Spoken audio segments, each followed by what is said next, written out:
You're listening to Horror Movies and Shit with your host, Pedantic Jim and Pretentious Mark. A podcast channel for this, and then I started like talking to all the book talkers, and I do more book talk stuff than I do movies.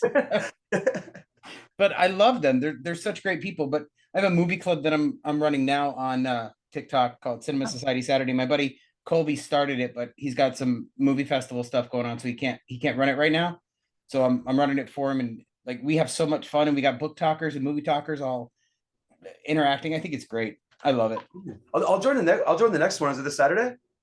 Yeah, but so what we do is we pair up, right? And we go and I give out I give out a theme, get everybody in the group paired up, and then they do post a review on Saturday. That's awesome. So if you want in, we got spots. I'll send you an invite on TikTok. Yeah, no, I'd love that. That'd be fun.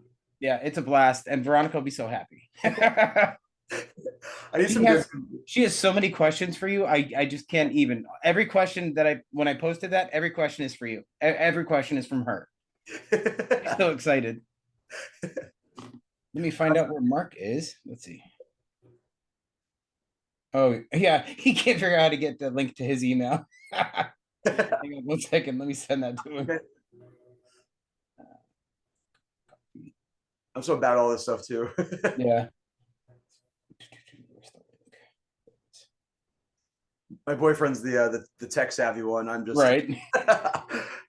Yeah, Mark does risk management. So he's like, I don't know what I'm doing on the computer. But then he loves to give me shit because whenever I make a mistake.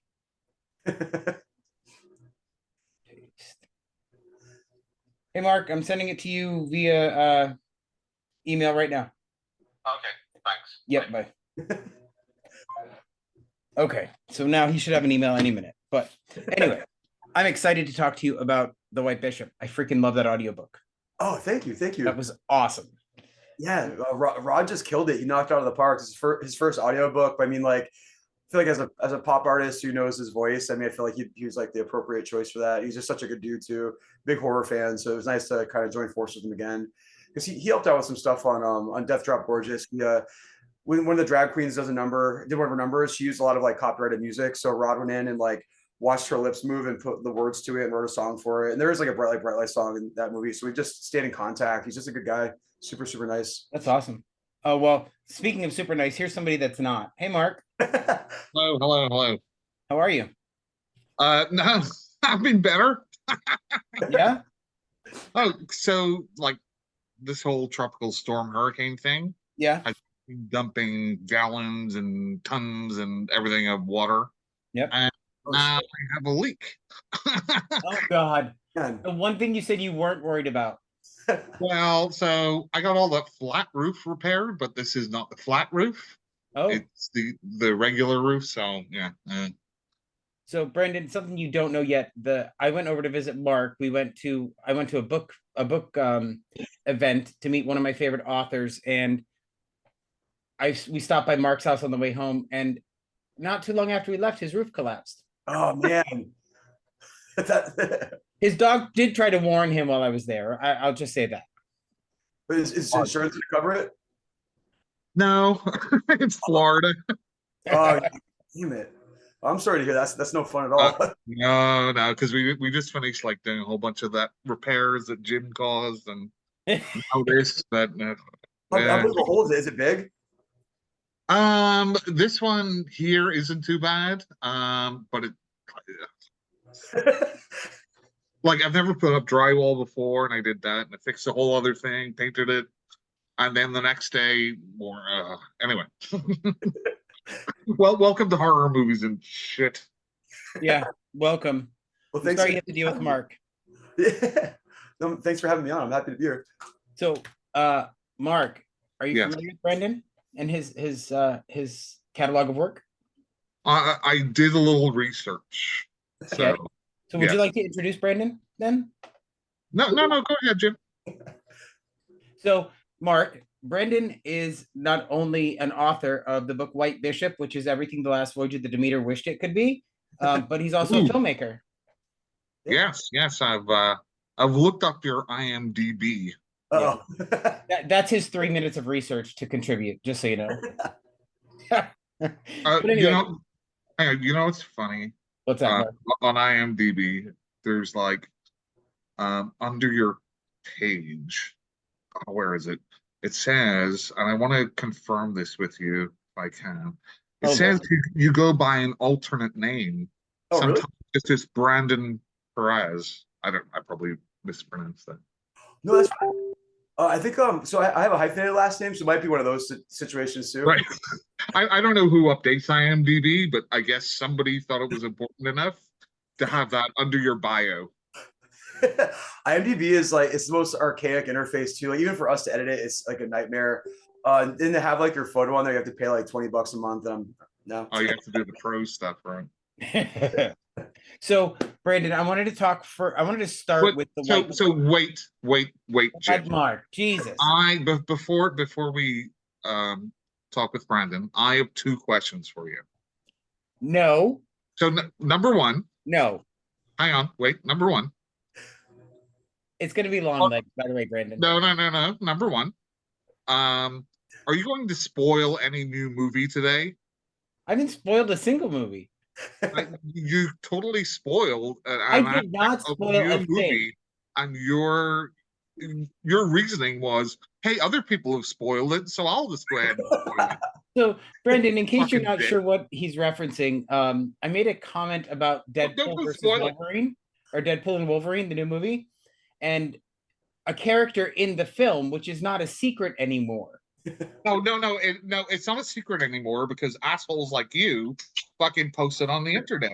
No, dude, that rumor has been going around since the movie was. No. A rumor is different from a spoiler. Right, but now there's video evidence. So what am I spoiling? For all the people that are still waiting to go see it, Jim, that's what. How is that a spoiler? So first, let me just say, I hated. Well, I didn't hate, but I'm not a fan of Channing Tatum's version of Gambit.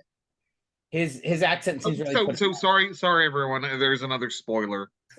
That's not another one. It's the same conversation. Brandon, have you seen Deadpool and Wolverine yet? No, not yet. But you want to, right? I'll go see it. Yeah.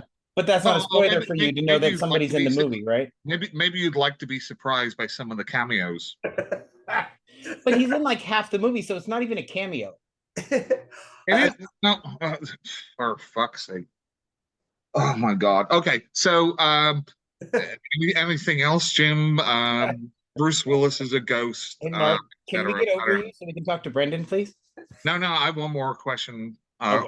or statement. So you reached out to me, Jim. It seems like there's a good Samaritan out there who sent you something. It was a threatening letter, Mark.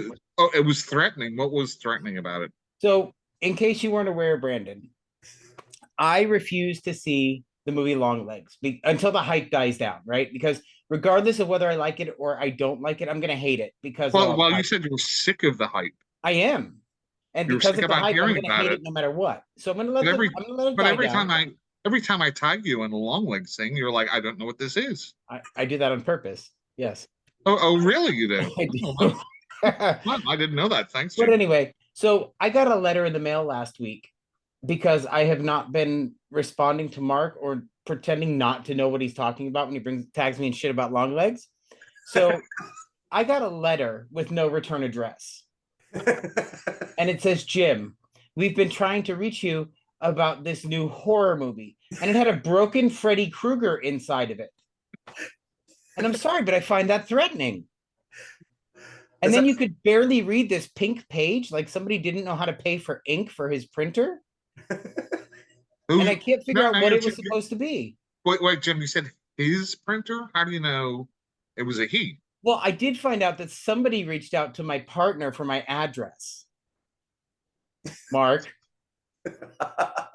Totally unrelated. I knew who it was the minute I got the letter, dude. Anyway. That experience probably better than the movie, so. Sorry to get derailed with all that nonsense. No. Anyway, Brandon, so I wanted to talk about the White Bishop, okay? First of all, why nautical horror? Yeah, I just love it. There's something about I love the ocean in general. I almost went to school to be a marine biologist. I love nautical horror in general. There's not enough of it, Right. and I think just the setting itself is like I love like I also love films and books and movies that involve like a very small like claustrophobic setting. I think like whether it's a submarine or a ship or a boat, I mean it's just you're automatically setting that tone, and then you're just like a vast nothingness of miles and miles of water like on all sides of you and below you. It's already just kind of terrifying. Terrifying. Yeah. So it's just yeah, it's fun. Yeah, Yeah, I've got what's it called, like Thanosphobia or something? Fear of being out in the middle of the water. Yep. Yeah, I yeah. don't know. I honestly don't know. Not gonna lie. I'm shocked. But so you co-authored this book, or did you just get help from Aaron? So it's actually a screenplay that I wrote. So I have a bunch of screenplays just sitting around, and I was chatting with Aaron, and Aaron was like, "Why don't you try to novelize them and try to make some money off them in the meantime, so they're not just sitting on your computer forever, not doing anything." Because getting a screenplay sold is very, very difficult. It's like near impossible. And you end up seeing you do all the submission fees to get them into things, and who knows if they're actually getting read. So it just kind of seemed like a waste. So he taught me how to like novelize like a screenplay. So we just kind of sat down day after day. I sat next to him. He worked on it. And we went through the screenplay and just assembled it all. He showed me how to do all the artwork for it, and taught me how to do self publication. And yeah, so it just kind of came from that. Then my second book is another screenplay I did. Now I did solo. So I owe Aaron Bogart a lot of credit for everything I'm doing right now. It's awesome. Yeah, he definitely has got a great reputation for being just a stand-up guy. Like he's pretty amazing. I don't know him that well, but I do follow him, and I hear nothing but great things about him. People really love him. He's like the nicest dude. Him and his wife are amazing. I love lovely people. And what's the general plot of the book, Brandon? The general plot, it's very similar to Demeter. It's a play on the book. It's not like play by play of the Demeter, but it's about this kind of like down and out sailor and his best friend who's like his first mate. He's like a captain of the ship, and they're just kind of in this depressing town, and they want to get out of there. They both had kind of traumatic things happen to them. They're kind of sick of it. So his buddy finds out that there's this mysterious man offering a large sum of money to transport this mysterious crate, and so they assemble a team of just like a ragtag group of people to take this crate down the coast. But it's in the wintertime too, so wintertime they usually don't do this kind of travel because the ocean is just unruly. But they're all really desperate and just decide to do it. And as things kind of go along, you start finding out that each of the people on this ship, or most of the people on the ship, have some kind of weird past, and stuff starts kind of coming to light. And then on top of that, there's some stuff going on with the mysterious crate too. So a lot of mayhem and a lot of craziness. So it's weird because like my favorite Lovecraft movie story is The Temple. Have you read that, or No. read that?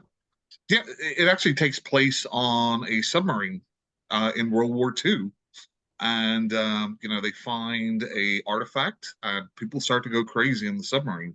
It's awesome. Really good. Yeah.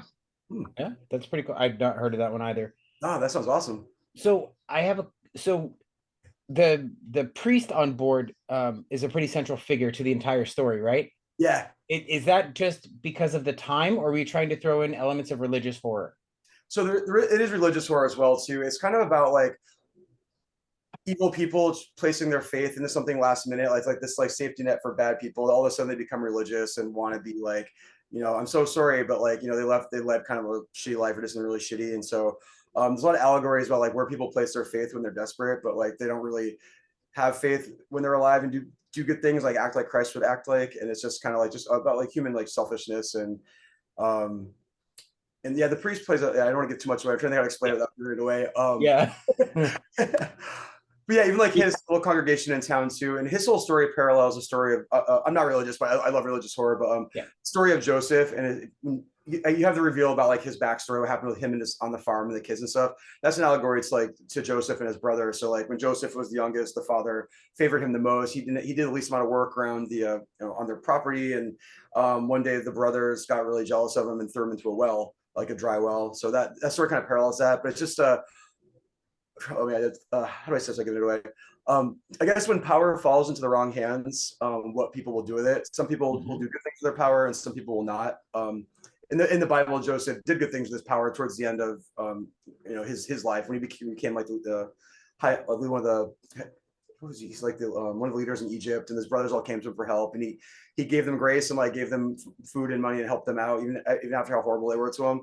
But like in this book, it's a little bit different with this power. Yeah. People it almost sounds like the old trope. There's no atheist in a foxhole, right? So religious people try to say, hey, if you're an atheist, if you're like just about to be killed, you're suddenly going to be religious. Like, no.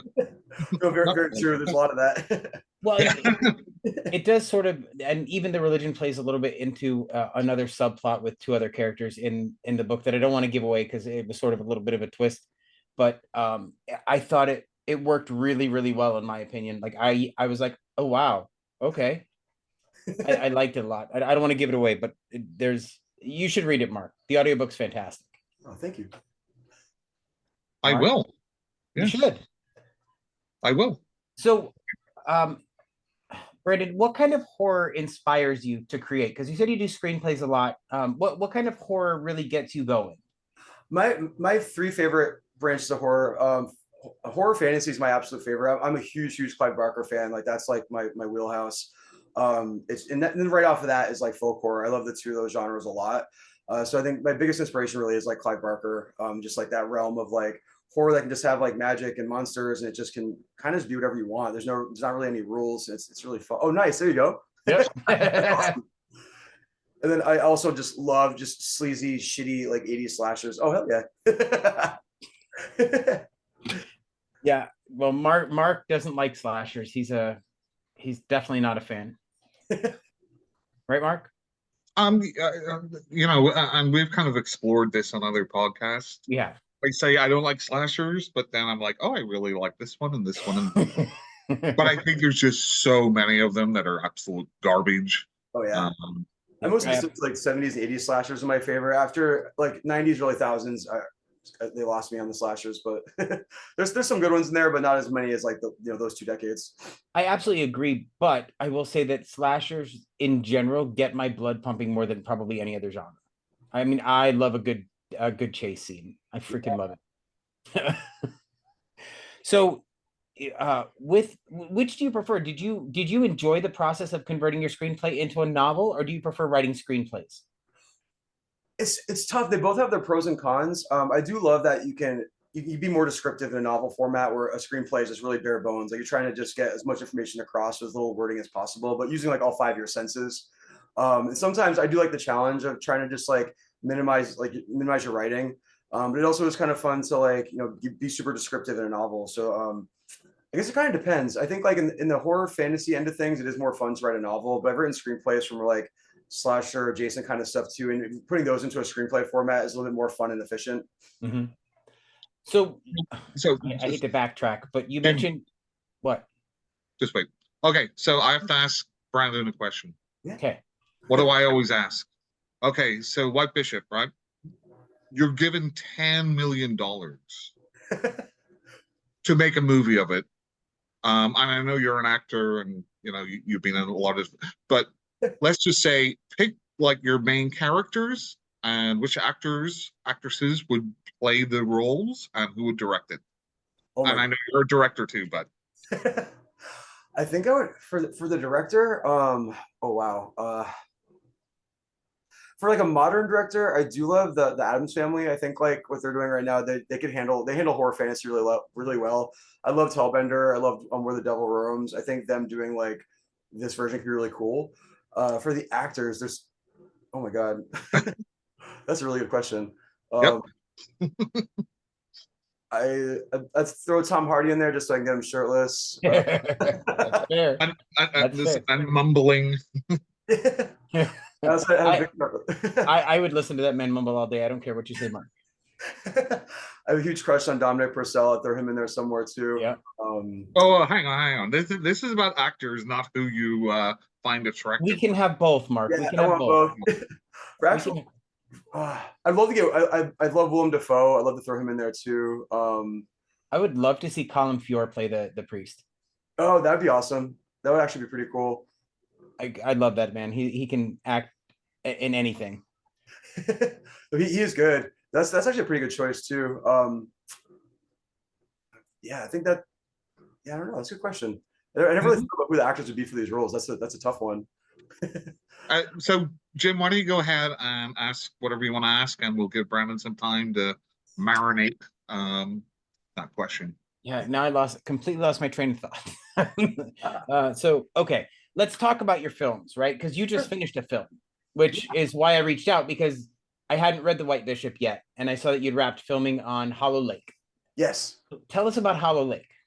Yeah, so Hollow Lake is directed by Troy Escamilla, who's awesome. He's a really great guy. He runs Houston Horror Fest. He's done Miss Claus and Teacher Shortage, and Zach is one of the producers, is a really good friend, and Roger as well too. Roger Connor is another actor in the film, and they're doing a casting call for the film, and I reached out for one of the roles and got it, and we drove down to Ohio and then spent about a week and a few days filming, and it was awesome. It was super fun. Because like what we do here in Providence, like our films, it's very like nights and weekends, because it's not our full-time job. So it's like it takes us like a year to finish the film. So it was really cool to like be on set, like an actual real film that like, they had, a whole month carved out for everyone to come and do their thing. And it was just really cool to be around like, legit actors and learn some tips and tricks, and their camera crew and the sound guys, everyone was just like so on it. So that was really cool to watch it in person. A lot of what we saw there, we kind of carried back to Providence. Like for our new movie, we're kind of like, I'm using some of the skills I learned there for this new one, Queen of the Rats, that we're doing. Yeah, Hollow Lake was a great experience. It's pretty gnarly. It's for a gay slasher, it's pretty mean. I feel like a lot of these always have like kind of like a comic little undertone. There's some comedic elements to this, but this one's like pretty dark. So I'm excited because there's not really a lot of dark gay horror out there. Right. I'm really proud of them. I think this is it's gonna push some buttons in a good way and get some conversations going. And it's really graphic. And that's something that Mark and I have talked about before on the podcast. Is I don't feel that there's good representation where gay people are just shown as normal people. They're usually caricatures of. Yeah. And no disrespect, man, but you have the gay best friend, or the drag queen that provides the comic relief. There's no real substance to the characters generally. The first movie I remember seeing where I thought that there was some substance, and it's not great because it's still a club kid type film, is Hellbent. Oh yeah. Which I thought was actually a pretty good slasher. It was not great, but it was a step in the right direction. So I'm excited about Hollow Lake. For sure. The time that Hellbent came out too, because there wasn't really a whole lot of gay horror at all. Like that was kind of especially in the slasher genre too. There's a few things, but yeah, that's like the main one that stands out. But I think this one's more adjacent to that film than other gay horror that we've seen. And that's fantastic. Like I love a good slasher flick. So what drew you to Hollow Lake? I think I just love Troy and Roger and Zach's like motivation. I love their style. Like Roger's was going to be putting out Meet the Movie soon. I've been really enjoying like watching the progress of that in the trailer and stuff. I think those guys have a really good vision. Yeah. And I think just like because we're friends with them too, like when we chat, like we're just on the same page with a lot of things about like gay culture and like with film and stuff too. So it was just an honor for them to let me be a part of that too. It's nice to like, be in something that you truly fully believe in and believe in the work these guys do, and just hopefully something comes of it, because they deserve all the credit that they get. Yeah. So, despite Jim's hatred of drag queens in movie, Brandon, what? do you want to talk about Death Drop Gorgeous? Wait! No! That will not stand. That will not stand. No. I don't like drag queens as caricatures. I have no problem. Like Slay was so much fun. So hang on. Have you seen it, Mark? It's my favorite movie, Jim. You're full of shit. You haven't seen it yet. Yeah, that was a pleasant surprise. I like that one. Yeah, it was because the characters were, they were just their natural selves. They were smart. They made a lot of good choices, and even when they didn't, it was still a lot of fun. Jim, they weren't just a caricature. Jim, have you seen was it Tu Wong Fu? Yeah, I have. I love that movie. Me too. Anyway, Brandon, Death Drop Gorgeous. Yeah, so tell us a little bit about that. Well, hang on. I have a question about that, because that was going to be my next segue. So, Mark, you just wait your turn. So, you had more than just a part in this film, right? You were, if I'm not, that you directed this film, correct? So, Death Drop Gorgeous. It was we three of us directed it. So, it was myself, Mike Ahern, and Chris Delpy. We all wrote it and then directed it and acted in it. And yeah, that was a fun experience. It was wild. But you also took part in the makeup. A little bit, yeah. So some of the special effects scenes, like the not so good stuff, I did like That's good. the death drop at the end, just like the stuff that we could manage ourselves, like the high heel in the eye. Wayne and Chris built this band and like got the half. They cut this heel off the shoe. We had to bring it to this steel yard to cut this heel in half because they're made out of titanium. We bought these pair of heels and we're like, what the fuck? We thought we could just saw through it. So yes, we did some of the smaller effects. I did some makeup in there too, but nothing crazy. Nothing like Victoria Black or Scott Miller did. Those guys just knocked out of the park. That's freaking awesome. So now, Mark, we can move on to your question. Well, hang on. So I found a review of Death Drop Gorgeous. Okay. From an actual website, not just IMDb. And basically, the person says, Death Drop Gorgeous is a cheap and cheerful ode to the glory of drag, which takes in the contribution it has made to cinema. Oh, I like that's fantastic. I myself just found out that it was streaming on Tubi, so I'll be watching that tomorrow. Just so you know. And they gave it a 3.5 out of 5. Nice. That's respectable, right? Because one of our favorite recent guests, Vera Vanguard, was excited because her movie is up to a 2.5 on IMDb now. Well, with Death Drop, we didn't know what the fuck it was going to be. We thought it was going to be like a YouTube classic. Like we were just going to film it for fun. We had no intentions of like Shudder picking it up or like it getting legs, and it did. And I think part of it was like we were filming, like the cast and crew, aside from us, like cared so much about the project that like we were getting like really good performances. And we're like, we owe it to these people that are volunteering their time to like make this the best that we can. And it's very John Watersy. It's like we had no idea what the fuck we were doing. We had some of us had some experience. There are legit actors in the movie. The lead Peyton St. James, who plays the drag queen and the main drag queen in the film. She just knocked out of the park. She's such a good actress, and she's an actual actor too. So she just killed it.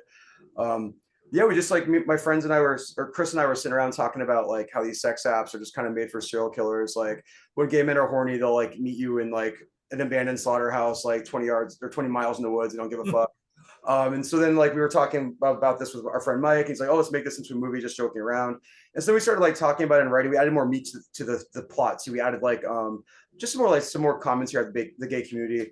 I moved here in 2003, and one of my first jobs is working under these two drag queens at this piano bar. And it was kind of like I dove head first into like the gay world. So I moved from like rural Vermont. And as I've lived here and the years have gone on, you kind of you see these like older drag queens are kind of still doing like the old Hollywood thing. Some like older drag kind of get pushed out of the scene, and like not in like a nice way. It was just kind of like, you're old, get the fuck out. So like part of like the trajectory that the Peyton's character in the film is like she's a dejected older drag queen that's been pushed up by a younger crowd. And so she parallels the other main character, who's Wayne, who's our bartender, the other main character. They're both kind of like outsiders, and their stories kind of parallel. But yeah, it's a fun one. So all the drag queens in the film are like legit drag queens. We changed some of the names around, not all of them, but it's pretty fun. That's awesome. Yeah. See, but I mean, that's when you get the community involved and you have fun with it. That's when you make the best content, in my opinion. I agree. Yeah, I absolutely agree. Mark, what do you think? 100%. So I just kind of want to like this person. This by the way, it's Mark. What? Are you uncomfortable? You look a little nervous. No, I'm trying to look at this. Maybe put on your glasses, old man. I know. iforfilm.co.uk is where this review's at. And like the last paragraph is a bit of a compliment sandwich. Jim, do you know what a compliment sandwich is? I do. Mm-hmm. I've worked with you for 2 years now, Mark. I know what a compliment sandwich is. No, you don't get a compliment. No, it's usually just a shit. I know. So it says, it might initially seem to be too kitsch and flippant to be worthy of emotional investment, but Death Drop Gorgeous will get under your skin. While familiarity with the drag culture or horror cinema will add to your enjoyment, neither is really necessary if you're willing to accept the lack of polish and you're up for fun. This film will show you a good time. That sounds fun to me. I'm here for that. I wish more people had that outlook. Like I read these reviews and it's like this criticism, like it looks cheap. There's non-actors. I mean, these are facts. So it's like when the people are like, this is what bothered me. I'm like, yeah, but like, you know what you're getting into. Like when you watch movies like Sledgehammer or like, like Lunch Meat and stuff like that, like, right away, this is a low budget film. So I'm not going to critique it like I would a fucking like, Misery or The Shining or something. Right. People are just insane.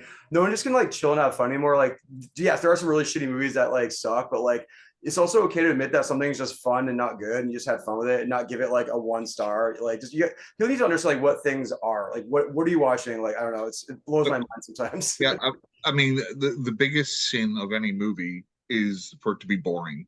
Yeah. Right. Yeah. So it could be bad, but still fun, great and fun. But if it's boring, it's I agree. like the Meg. Oh my God. Will you shut up? That should not have been boring, but it was. Like, fuck. Look, I love the Meg one. Exactly. I love the Meg one. For all of its faults, it was a fun summer creature movie, right? It wasn't a great film by any circumstance, but I loved it. The Meg 2 was freaking terrible. But what about Jason Statham?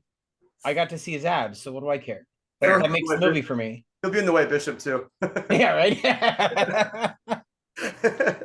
See, Mark, you're in the minority here, so you don't get to win. I'm always in the minority. You are not.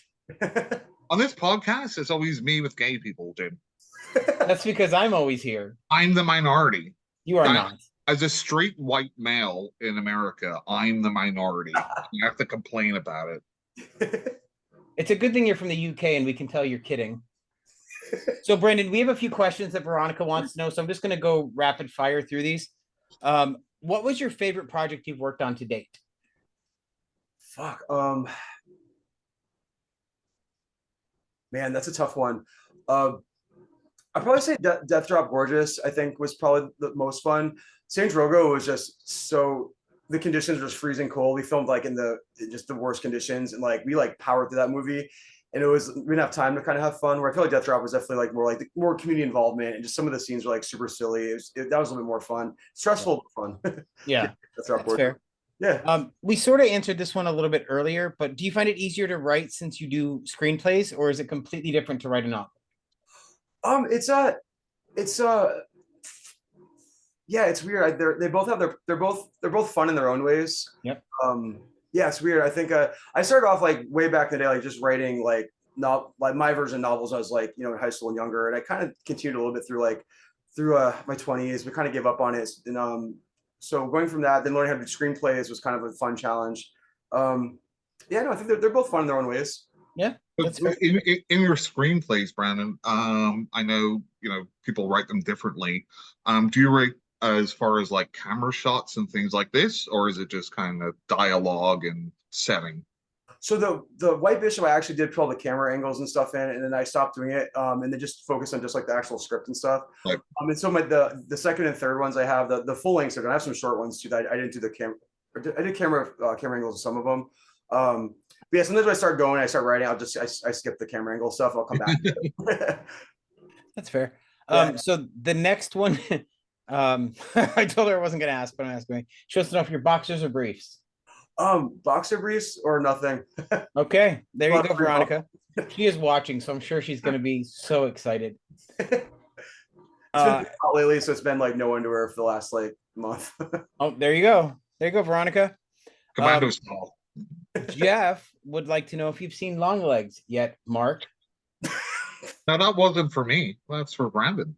I unfortunately did. That's how I feel. I'm going to think when I get to actually watch That wasn't a very good sentence you just said there, Jay. What? That was like random words. No. I feel like I'm do this when no there. Well, it's because I'm trying to read and talk at the same time. It doesn't work very Oh well. well, I know that's difficult, right? I know. Yeah. But I mean, what's that? did you see Blackcoat's Daughter? I hated that movie. Oh my god, it was so fucking boring. Oh my, I hated that movie. I was so bored. I fell asleep twice. What about you? Did you like it? I love that one. Yeah. Did you? I feel so bad. No. Look, I don't care. That's how I was with Last Voyage of the Demeter. I was in the theaters and I fell asleep twice. That movie was that should have been such a. There's no reason for that movie to have sucked as bad as it did. The I plot, agree. so many politics, and I'm like, what the fuck are we doing? I wish I was watching. I kid you not, but I wish I was watching The White Bishop because I loved that story and it read like a movie. I think the movie was perfectly fine. It wasn't terrible. It wasn't great. It was okay. It was boring. No, I didn't find that boring. Mark, you've heard some of my movie theater stories. I fell asleep twice. There was nothing exciting. Hang on, has Brandon heard about your movie We're not theater? going there, Mark. We're not going there. You We're know not what's going. close to another one that just came out recently. If I should say its name, there's another one that is a slog. Yeah, it's getting. Are you talking about the new M. Night movie? No, Oh, I was gonna say that one's getting really, really bad reviews. what the walking one. Oh, right. Yes. I haven't seen that one yet either because of the hype. I don't want to see 2 hours of somebody walking through the woods. I, Mark, do you know what movie we're talking about? Yes. Have you seen it? I know, but I feel I'm either going to really like it or really hate it. I feel like that one definitely needed to be experienced in the theaters if you're going to appreciate like all of the sound design and all that kind of stuff. I don't think it's going to translate well in the home viewing. I was Unless supposed to fall asleep. Unless you're like Mark and have a home theater set up on your yacht. Oh, that's awesome. He doesn't really. I just like to give him shit because he had a boat. My house is about to become a boat. It is. You're right. Actually, the storms just stopped here, so I'm excited about that. So, tell us a little bit about how you got into filmmaking, Brendan.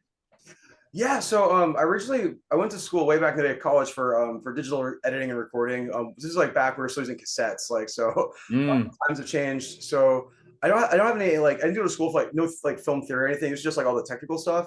Right. Then by the time I graduated, like there was just no work in that field at all. Everything was like outsourced, and like I just ended up like I was making more money bartending than I was like all the job offers I was getting. So it kind of like let that degree go to waste. And then like always kind of want to do something and like finally make a movie at some point in my life. And then when I mentioned when Chris and I were talking about Grindr and the Death Drop Gorgeous thing, kind of like sparked my interest again. I'm like, hey, when Mike mentioned like let's make this into a film, I got really excited. I'm like, yeah, let's do this, and kind of brought back some of the knowledge I had of like the rule of thirds and kind of try to remember like my Final Cut skills and bring that back. But I think that's what got me into it, and it's just fun too. It's a fun medium to fuck around with. There's like there's so much free technology right now too. Like DaVinci is free, all the editing software is free now. Yep. The cameras on your phones are like better than like half the camera, like the actual camcorder that have existed. So it's like they have all this free software, and like I'm really excited that there have been a lot of people like utilizing that and taking advantage. And I'm just hoping that there are more avenues for some of these like independent micro budget filmmakers to get their stuff out there, because there's probably a lot of gold out there that we just haven't seen yet, because it's a pain in the ass to get your stuff out. It really is. It's a hard road to become a creator for sure. I mean, Is it Jim? Tell us about your struggles. I'm not talking about me, Mark. Oh, well, what? I'm not a creator. I make fucking videos. You just said it was difficult to be a creator, so how do you know? It is. I have several friends in film that are trying to make it, and it's difficult. Yeah, and they tell you? They do. I was just talking to my friend Dom earlier today about some of the challenges he's facing right now. So, Brandon, I want to ask, what is your VHS player? My VHS player? Yeah, what brand is it? Oh my God, it is. Is it a top loader or is it a? Right now, I have the DVD VHS combo, and it's a Sony. Oh, cool. I've done the VCR too, but I was selling some of my VHSs on eBay, and I was like pre-watching them to make sure they're okay, and one of them like ripped up inside of it, so that VCR is kind of out of commission right now. But I remember when the top loaders came out, man, that felt like futuristic. Pushing that thing down was like a joy. I loved that. Did you have one of the rewinders? Yes. One of my favorite jobs ever was working at Blockbuster. And there's nothing more satisfying than clicking down that rewinder. Oh my God, you just pound it and it would go. It was the best feeling in the world. One of my first jobs was I worked in this. Remember you'd watch like shows on the History Channel or TLC like way back in the day. Like at the end of the show, like you can order this video for whatever. I worked in the processing plant that made those VHSs, so I like made those cassettes. It was awesome. That is pretty interesting. That's great. Yeah. So Jim, I don't want to kink shame you, so let's move on. Mark, why are you getting kink shaming? None of what I've said is sexual yet. Your top loader rewinding story sounds a little. You enjoy it a little bit too much. Well, you don't understand. Like with the rewinder, like you get a customer that's just being ridiculous. You can take out your frustrations on that rewinder, and it's gonna just keep working. Yeah, is it waterproof? I didn't try that, but I did slam a few on the counter. I definitely did not try submerging it at all. Well, no, I don't mean that sort of liquid. I don't know what you're referring to, and I don't think I want to. Anyway, so Brandon, I pulled up a list, and I'm curious. Mark, you ready to go through a list? Sure. So I want to bring up some fantasy horror movies, and I want to see what you think of them. Sure. Yeah. So first, we're gonna go with The Witch, of course. The Witch. I have mixed thoughts on The Witch. Yeah, not my fave. No, I didn't like it at all. I like The Witch, but I thought it was more a historical drama with a little horror thrown in. I agree. But However, Black Phillip was awesome, by the way. if you want to see something in the same vein that's really good, the next movie we're going to talk about is Gretel and Hansel. Yeah, I like that one. I thought that was great. But I also love, I forget her name, it's Alice something, the main villain in the film. Like I love her in everything she's done. When she was in Sleepwalker, she was the best part of that film. That's a Alice, director too. Alice Longlegs, I think her name is, Jim. Well, the same director that did that movie too. Yeah. Longlegs guy, yeah. One of my favorites, Death Becomes Her. Yeah. It's a fantastic movie. My mother realized that I was a twisted individual when I didn't laugh at all through the movie, but the minute that Meryl Streep falls down the stairs and breaks her neck, I could not stop laughing. So remind me, how do they become immortal? Is it like they get a potion? Thing? Right. So it's almost is it a potion? I it thought is it was a potion. Bruce Willis. Yeah. Did he come up with it? No, I think he was married to both. He was married to one. No, I know that. But I just couldn't remember how they got their powers. So they don't have powers. They have immortality because Isabella Ross that's a power, Jim. Potion. Yes. So immortality is not a power, according to Jim. Next. It is not. It's a lifespan. This is why I do this podcast, just to see that look on his face. Holy Mark, what did you think of Death Becomes Her? I liked it back in the day. Like I said, I don't really remember much of it now. I remember the effects being really good, though. Yeah, they were. A movie that I really enjoyed, but mostly because I think Luke Evans is gorgeous, Dracula Untold. I don't think I saw that one. I thought it was good. I thought it was a solid film. I don't care what anybody says. I still like it. Good for you, Jim. Mark? It's weak sauce. It's what? Weak sauce, Jim. Weak sauce. What does that mean, Mark? Because you've never used that expression before. Is this your first day on planet Earth? Do I need to teach you not. Like how to communicate?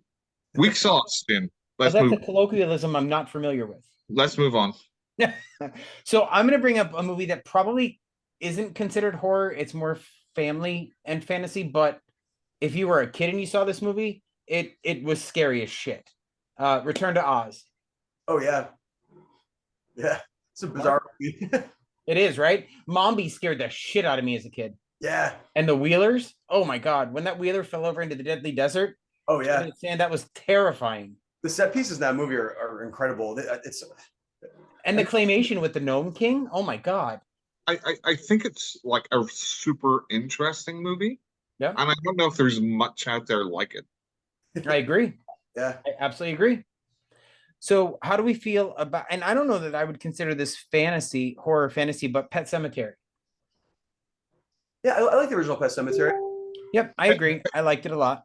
Pet Sematary is more like folk horror. Yeah. Yeah, I agree. I don't think it's very fantasy, but then we can move on to Firestarter. So where's this list from, Jim? None yet. That's where it's from, Mark.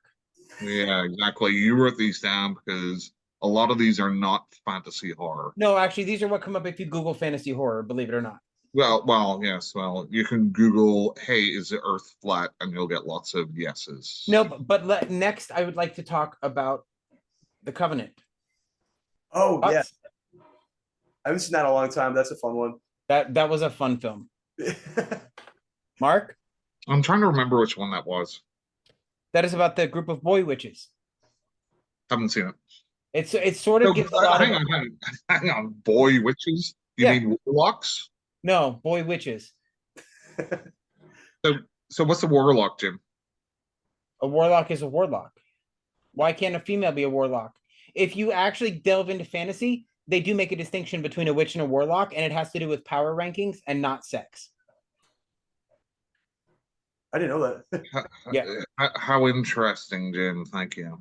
You're welcome. I'm glad I could educate you, Mark. Wow. Let's go into Crimson Peak, the most popular movie about incest. Crimson Peak. I like the visuals. Yeah. Yeah, this story was pretty garbage. Yeah. Yeah. Jim, I think Star Wars is the most popular movie about incest. Why is that about incest when they only kissed once? Oh, Like, why are you focusing on that 1 3-minute segment of a movie? Jim, have you kissed your sister on the lips? No.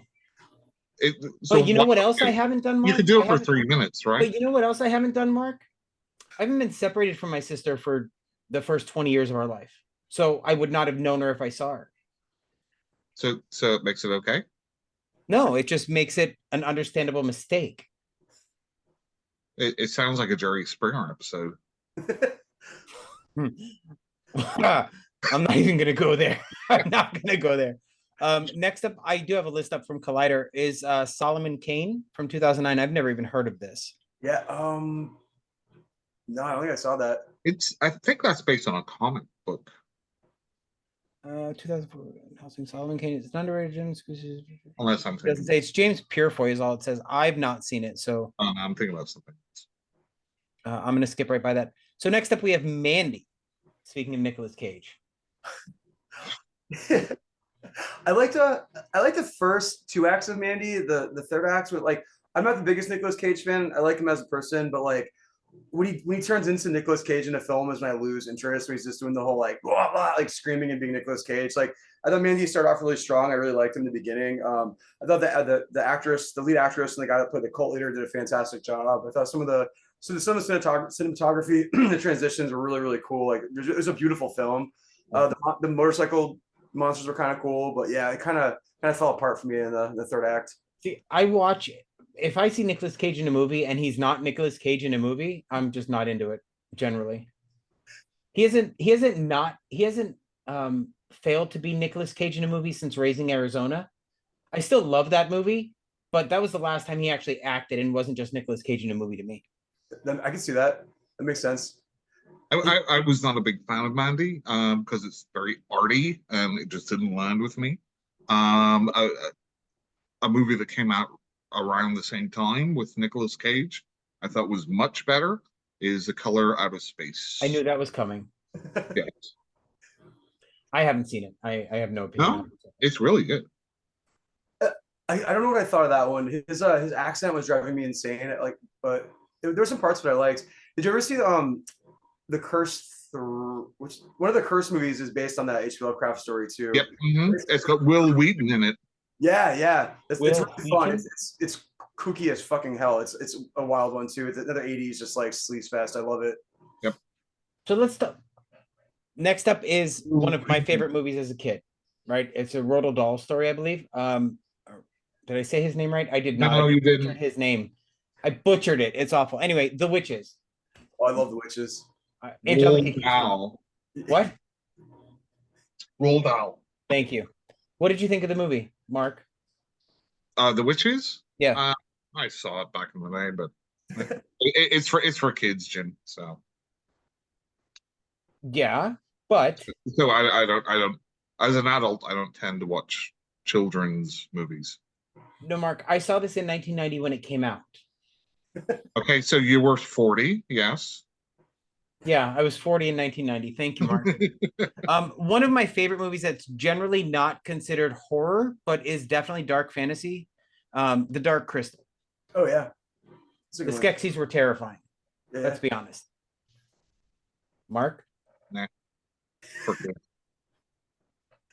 Mark hates that I appreciate movies for nostalgia. So hang on. So Ghostbusters would be fantasy horror too, right? Technically, yes. Yeah, I can see that. Technically, it would be. But we're going to get off Mark's topics and we're going to go to the next movie. You ready? So, Brandon, what did you think of 1999's Sleepy Hollow? I think that was Tim Burton's last good movie. That's fair. I thought it was a beautiful movie, personally. I really liked it. it was fun. Again, like just gorgeous set pieces. It's just beautiful to look at, and it was fun. It was actually like it was quite graphic for a Burton movie too. I was surprised how gory it was. So, you know, I think for me it's beautifully shot, well crafted, but I just remember at that time I'm like, oh my god, is he just gonna have the same actors in the same thing, like just slightly different like story over and over again? Like cast somebody else. I'm not mad at it. He's one of the only directors I don't care if he casts his significant other in it. Like I love Helena Bonham Carter in anything she's in. Helena. Whatever. You get my point, Mark. You know who I was talking about, did you not? No, who are you talking about? Longlegs? What do you think, Brendan? Do you like her, or does it bother you with that?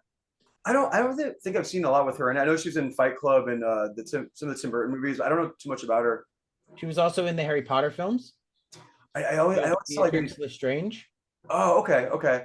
I think I saw all of them. One of my favorite movies, Tim Burton movies, was Demon Barber of Fleet Street. Sweeney Todd.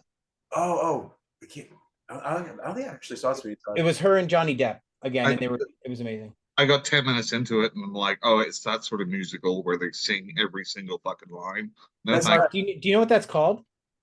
You're the expert in musicals, Jim. Not to be like, oh, stereotypical gay guy loves there are actually some spoken words in the film, so it's technically an operetta.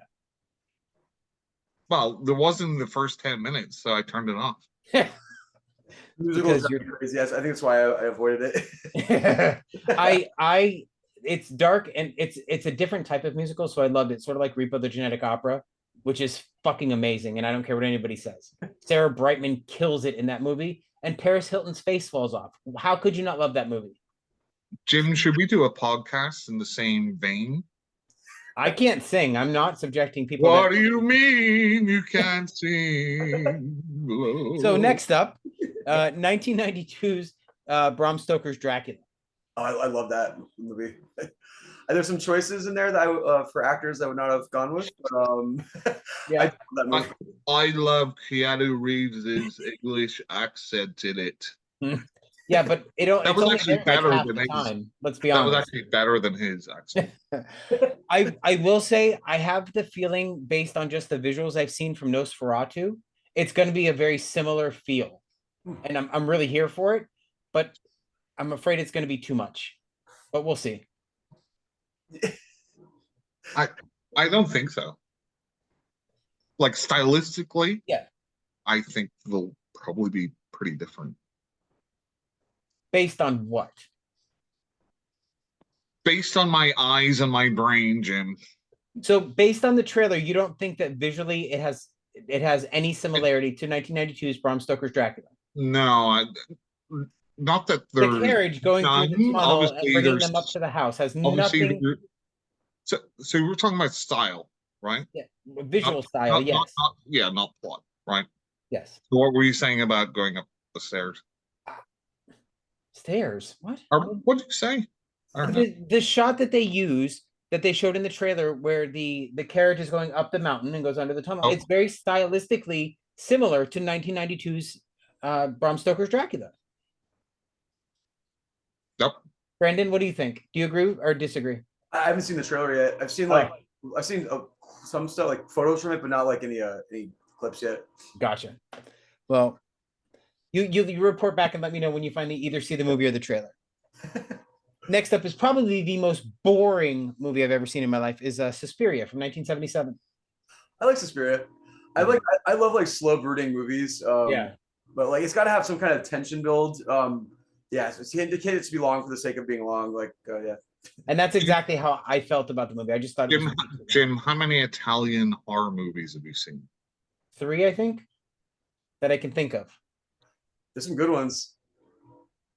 It depends. Like, I'm not an Argento fan at all. How many Argento movies have you seen? I think 3. Which ones are they? I don't remember off the top of my head. I'd have to make you a list, Mark. I'll text it to you later. Well, I made you watch New York Ripper. Yes. Last Shark. Was that an Argento film? No, they're Italian. Right, I know that. But you just asked me which Argento films I've seen, not which Italian No, films no, I've no. seen. I am. Totally different Let's conversation. rewind it. So I asked you how many Italian Yeah, it's movies like you've 3 or seen. 4. The Last You said Shark, the 3, New York Ripper, and then the I asked you how many Argento movies you've I seen, and you think said it's 3 because three. it's Phenomenon, Demons, and Suspiria. Demons is not Oh no, Argento, that's Bava, isn't it? Yeah, so 2. 2. and so the guy that's made maybe 20 movies, Mhm. you've seen 2 of them, And and they're that's it. both boring, He's done. which is pretty hard to do with Jennifer Connelly. I mean, let's be honest, she's amazing. But in Phenomenon, it was just boring. But you like the Meg. Yes.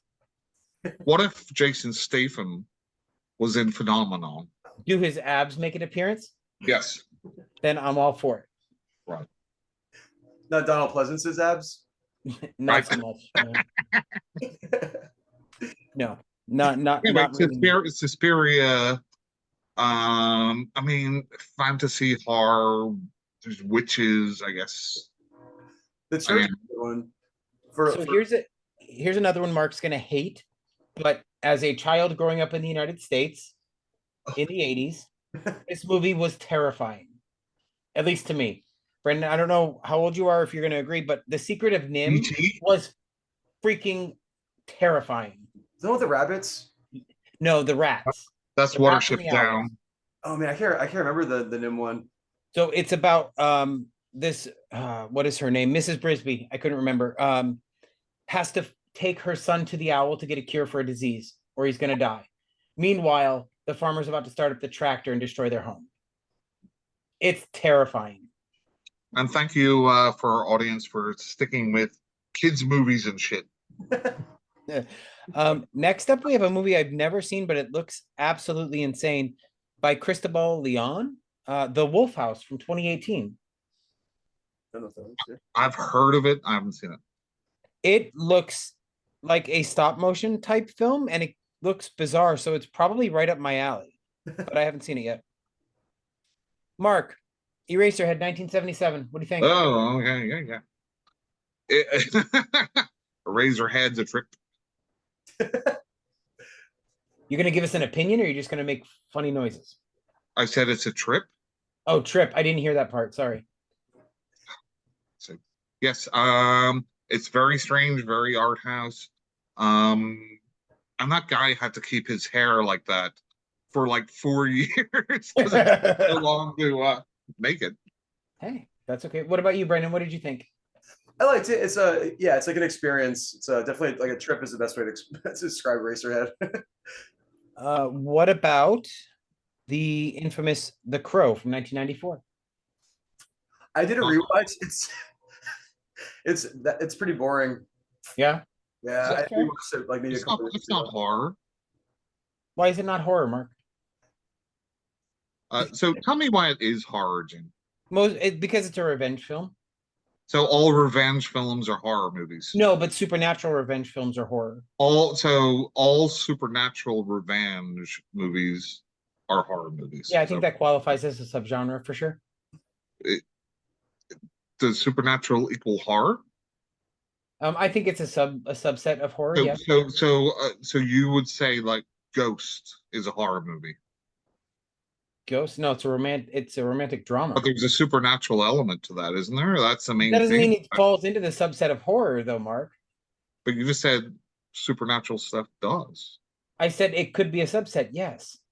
Yeah, Doesn't but mean it also doesn't mean that every movie. But with it also ghost, couldn't be. So your argument is invalid. It's subjective, Mark.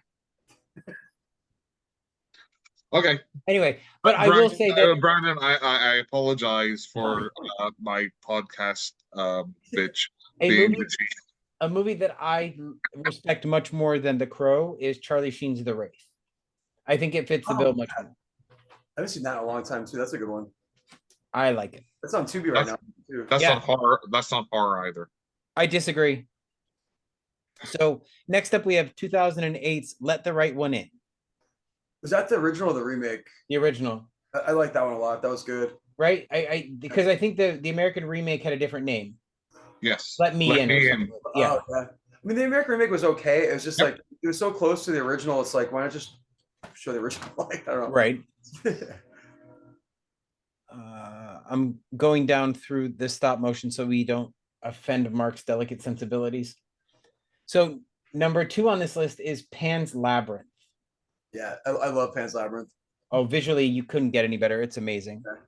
Storytelling wise, also. Yeah. Yeah, I absolutely agree. I Let's wish see we got what. more out of them, more of that kind of stuff out of them. Like we did, like Kronos and Devil's Backbone. I love Yep. that. Yeah, Devil's Backbone was amazing. Yeah. I love that film. The Orphanage was really good. Spanish horror hits different. It really does. You see The Coffee Table? I have not seen it yet. That movie is fucking awesome. It's wild. Is it? Yeah, it's a gut punch. Jim, how many Spanish, as in from Spain, horror movies have you seen? I have no idea, Mark. No idea. I don't keep track. I don't have a running list. But I will say that one Spanish language horror film that I did not care for was Piggy. It's on Shudder. It's about a girl who gets bullied about her weight and then sort of takes revenge, but then doesn't. Like the character waffles a lot. Like either she's going to let all of these bad things happen to the people that have bullied her, or she's not. And she just goes back and forth way too much to make her an interesting character. I get annoyed with her very quickly. The Shudder has the guy directed Wreck. He has one up there. It's from 2012. It's called Sleep Tight. Yeah. That was pretty fucking brutal too. It's like brutal, like a psychologically kind of damaging kind of way. I'll have to look that up. Have you seen When Evil Lurks? I did. I'm like neutral with it. Like I think the story got so discombobulated at the end. It's kind of like these other movies did the same thing for me too. Like Terrified. I think the first 2 acts started out strong, and the lore just kind of fell apart. Like their contradictions were happening. I was getting really kind of confused as to what was going on. Yeah, but I appreciate the effort, and it was a fun watch. And I didn't dislike them or that movie, but it'd be cool if like the story just kind of all came together nicely at the end. I had so many questions of things that weren't really adding up. What the fuck? But yeah, right. That's fair. I mean, if it's not cohesive, especially at the end, like. So I'll give you, for instance, it's not a horror movie, but you said you like a slow burn. Have you seen Promising Young Woman? I did. And what did you think? I think that the ending made zero sense. So she replaced her faith back into a system that failed her from the get-go, and the cops were kind of the heroes. So I was like, aren't the cops the one that kind of did you dirty in the first place? It was kind of, I didn't understand. Like they built that whole thing up to that end, which I know if people haven't seen it, I don't want to give anything away, but I was a little like, what the fuck? So without going into the last like 5 or 10 minutes, sorry, Jim, you don't want to spoil it, right? No, I want to discuss before the right, last. Right. Because spoiling stuff is like. No, it's not about the spoilers, Mark. Shut up. So before we get into the part with the cops, right at the end, the scene just before that, I thought was a chef's kiss. Oh yeah. No, that part of it, what her getting her plan to come to fruition was absolute genius, I thought, and it was a great payoff in the film. Yeah, the cops. Yeah, I totally get your point. I could totally see that. Yeah, I think there was a better way they could have done that. I don't know. I'm torn on that movie. That's fair. Mark, what'd you think? Yeah. Have you seen it? No, but do you want to spoil it for me? No. Oh, okay. Change of heart. Good. Let's go. Hey, Mark, I will spoil it. The cops show up at the end, just so you know.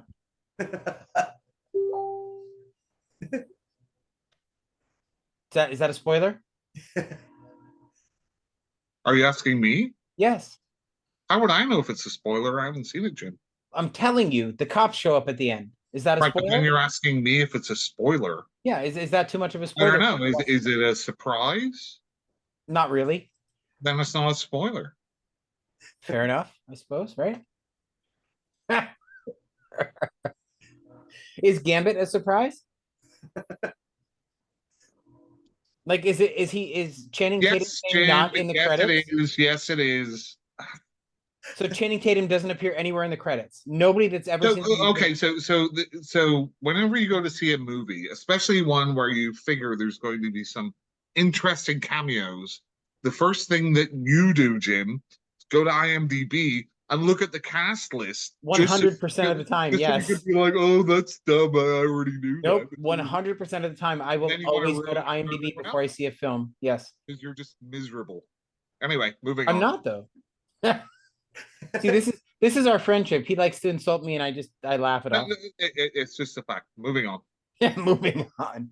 Anyway, so I'm curious. Tell us about. I know this is backtracking, but tell us about Saint Drogo because you said you guys had to film that in the winter.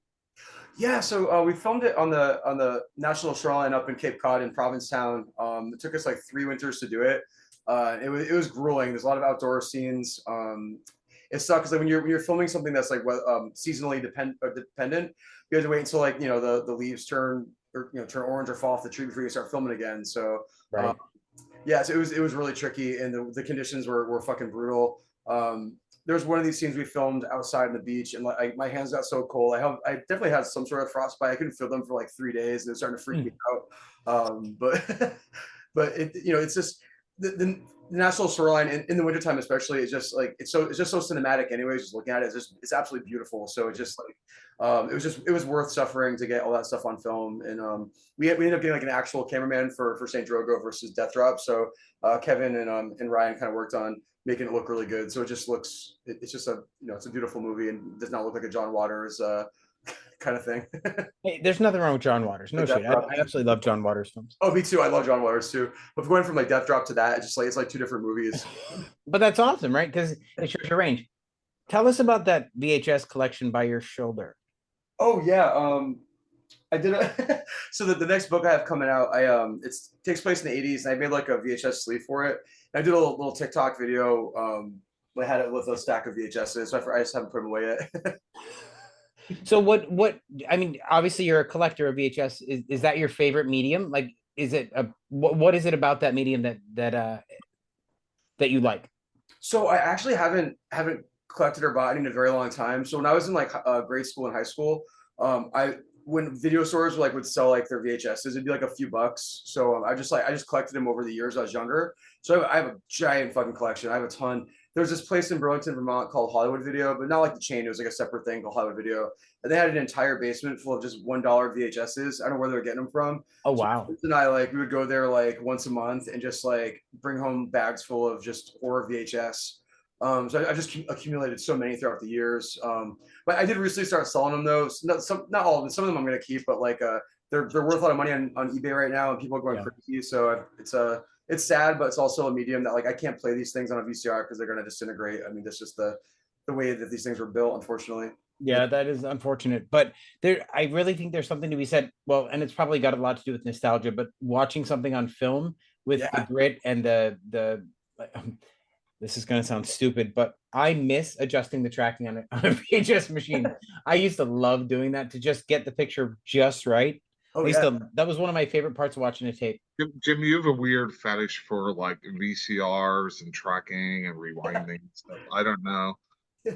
Did something happen to you while you were, messing around with one of the VHS machines? No. Did you get anything stuck in it accidentally? And that's no, never.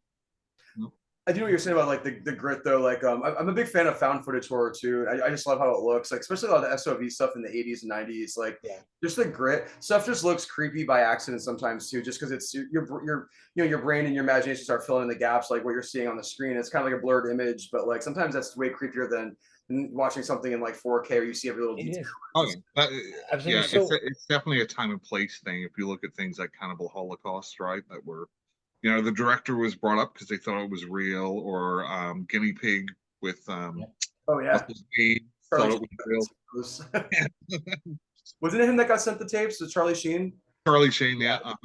I think he was at a party and he like saw it on the TV or something. Or maybe it was sent to him. I don't remember, but I don't remember either. Neither does he, I'm sure. Have you I'm not a big found footage fan, right? But one of my favorites recently was Frogman. Have you seen it? I did. I liked Frogman a lot. That was great. Yeah, the big thing for me is I don't the biggest reason I don't like found footage is because most of the characters are completely unlikable.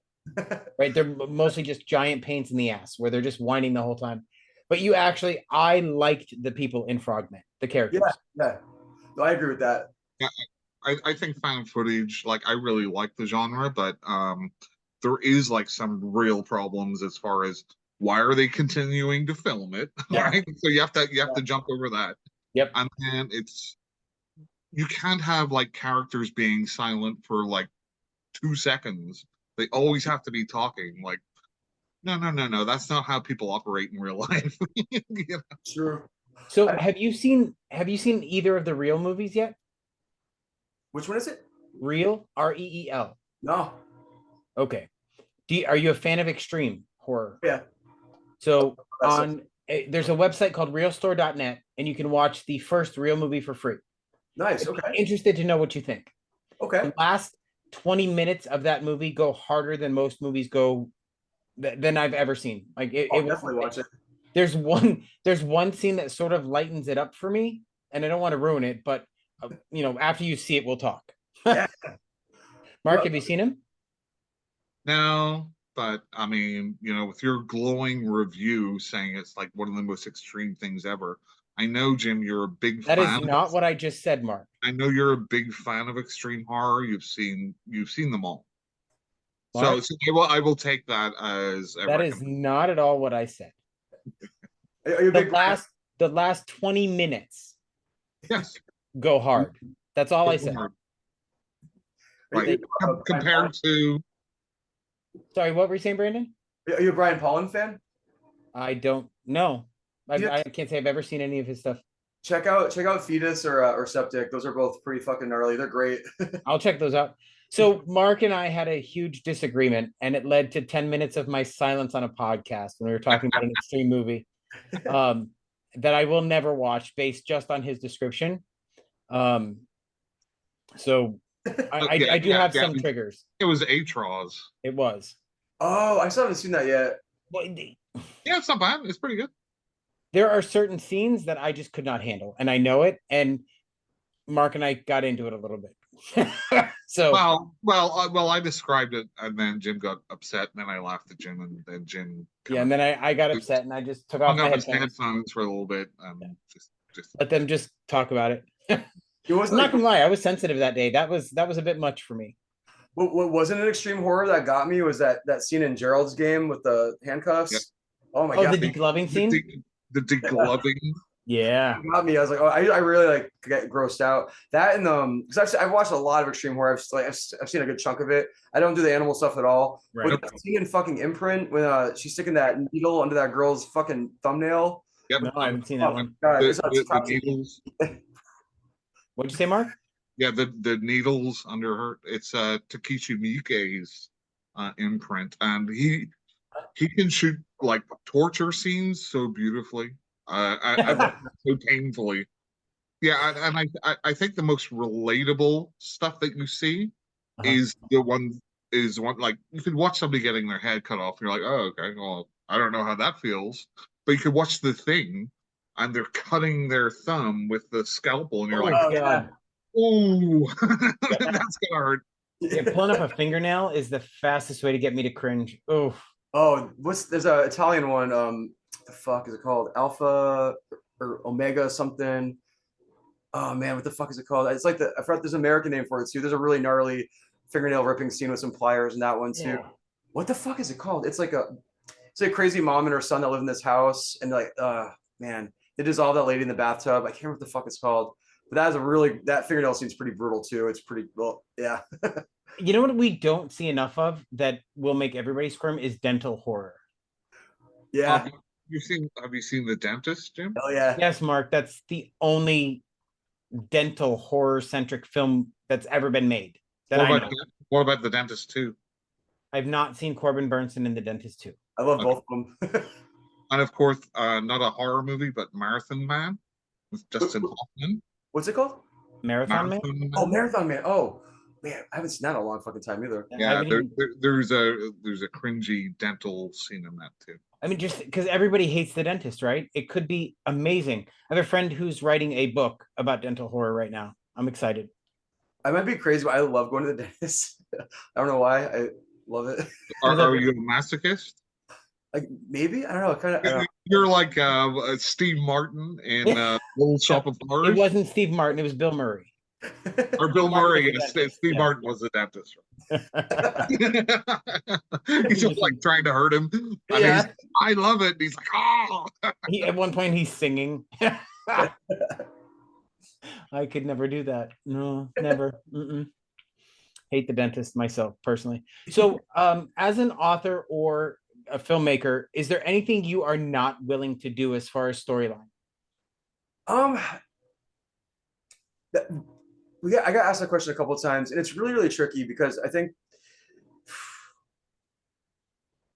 I don't know where I draw the line. Like I would probably never do anything extreme anyways, but I think like you have to remember like what is the intent of what's being written. I think sometimes people are a little too harsh on authors for portraying things in a certain way that it's like it's a little knee jerky.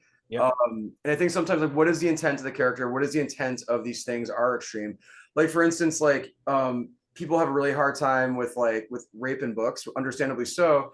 But these books also contain like really graphic murder, and so it's like it's just on the scale of like what's worse. Like I'm not gonna like compare the two, but it's like it's funny like murder isn't as like triggering as like these other things. Right. So I get that, but I mean again, if it's like if it's rape for the sake of rape in a book, then that's just stupid. Like you're just being kind of like an edgelord at that point. Yeah. I guess like there'd have to be some sort of purpose that's integral to the plot. Yeah, it's a tough one. I think it's a conversation that people need to start having like with the authors. I think people know like who's being an asshole and who's not when these things rise in film. Some authors recently got fucked with, rightfully so. These guys are pricks and they're harassing women, and their books were like really edgelordy and stupid too. And then there's some authors I've seen that like I think it's kind of questionable like why they're getting in trouble for some of the stuff they're getting in trouble for. I think it just comes down to a simple conversation like what's the intent, and it could also be a learning opportunity for the author too. Like if it is something that maybe they weren't educated on, that they didn't portray in the best light, but if the intent was something integral to the plot, that's a learning moment. So instead of like banishing someone to the outer world to never like rejoin society or write a book again, like these are times where you can like maybe help this person understand like maybe this isn't the best idea. Like, and I mean, so I can sort of understand the whole rape versus murder thing, because people have experienced rape and lived. Yeah.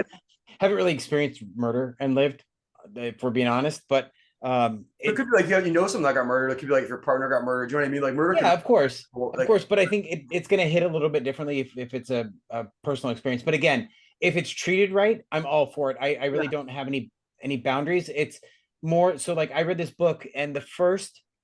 Wait, Jim, you said that you wouldn't listen to me talk about ATRAs, and then you've just said you've got no boundaries. Which one is it? Do you want to listen to the whole statement I made, Mark?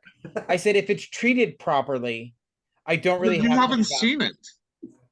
No, but based on the way you described it and your treatment of the storyline, I'm not going to see it. What? Are you the thought police? No. I'm the Mark police. That's my job. But anyway, so like there was this book I read. I got an audio version of it for review, and I made it about 7 minutes into the book. And there was so much child SA, I couldn't handle it. Yeah. Child what, Jim? Sexual assault, Mark. Okay, yes. We're all adults here. Yeah. I was very uncomfortable, and I understand that a lot of people really love the book because there's more to it than that. But that was just too much for me. And I fully admit that. And that's what I said, I did leave a review, even though I DNF'd the book. And I said, there's an audience for this story. It's just not me. Yeah. I can't do it. It's just not for me. Yeah. The kids stuff, animal stuff, it's tough to listen to and read, but yeah, it's again, it's just like, is it integral to the plot? Like what purpose is it serving at this time? How is it being described? So I've read plenty of books like Animal Murder too. It's like, I don't give it a negative review because of that. I mean, it's, serial killers often kill animals, and then usually, in reality, this is how the shit goes. Yeah. But like, again, like, does it serve a purpose? Is it not just like, and that's sort of like, I don't know if you're familiar, Erica Summers and I think it's H.M. Wells is the co-author of a book called Rive. This is a gross story about a man that gets a worm stuck in his ear, and it An earworm? no, somebody puts a worm in his ear, and Yes, an as they're earworm. trying to remove it, it explodes and lays eggs, right? And this mass in his brain starts causing him to do things, and it makes sense in the story, all the vile things he does. Yeah. So I fucking love that book, right? It's awesome.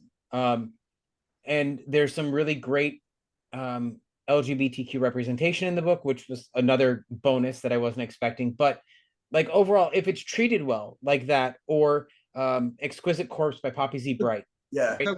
It's so it almost borders on erotic horror, which is not really my thing. But the way that it's written is so beautiful that it's a natural progression the way things move along in that book, and it's great. So I think there's certain things within fiction, right, that people would put in to have an impactful, Mm-hmm. like rape revenge movies, right, Right. or revenge in general, as a genre. The more horribly the person or the person's family gets, like, whatever, humiliated, raped, killed, whatever, the more satisfying the revenge. That's a touchy subject, right? Because like our buddy Tim King has written a book called Seven Rabbits, where he was very, very thoughtful on how he approached SA or sexual assault, right, with teenage girls in the book. Let me finish. Let me finish.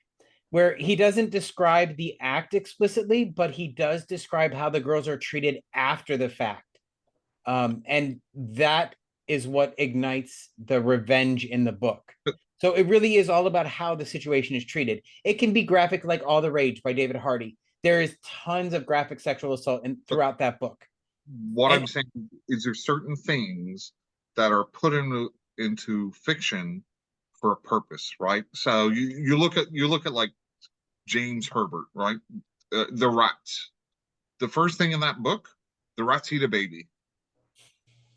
And I think what that does is it sets up the audience to know, hey, there's no limits here.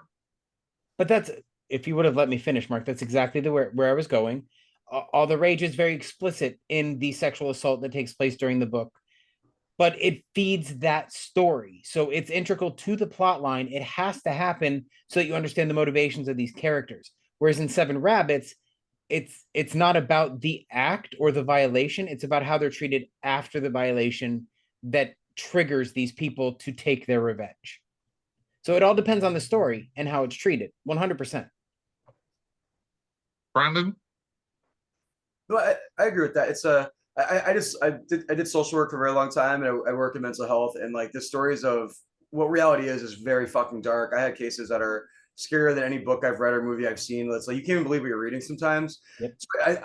So I'm okay with authors exploring the dark side of humanity and going really into it too. I think like sometimes people need to be like shook a little bit to see like, yeah, this shit does actually happen. Right. But again, it's like how is it being handled and crafted? Like I think there's a way to do it that's not exploitive, but there's another, there's ways to make it tasteful, and I guess that's the wrong words. The situation's not tasteful, but to handle it without being like, Gross. just gross. Yeah. Yeah. So I'll give you another instance, right? There's a book called Incel by Matt Duchessois, and it's about a group of three friends that are quote unquote incels or forced incelibates, or forced celibates, and how they treat people as a result of their perceived slights, and it's uncomfortable. The entire book is uncomfortable because it's told from their point of view. So there are no likable characters in these books, in that book at all. But I loved it because it pushed me so far out of my comfort zone, and Yeah. it described all of this stuff really happens because it's all about perception for people that are in that situation, right? Yeah. Regardless of what you think your intention is, with that book, it's all about the person that is receiving the treatment and how they perceive it. That's going to fuel them. The smart way to do it. Yeah. And even the author, Matt Duchessois, said he had to take a break for 3 months while he was writing it because it gets really dark. It gets really dark.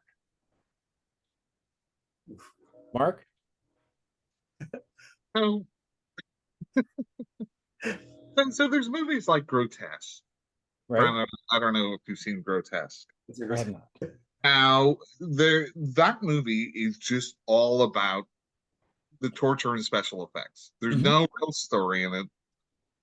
There's nothing more to it, but it's enjoyable for what it is. It's well done, etc. So I can sit and watch that easy. What I find more uncomfortable is, say, like Toni Collette in Hereditary, whenever she finds out her daughter died, or the dinner table scene, Right. like the social stuff that's so relatable. Yeah.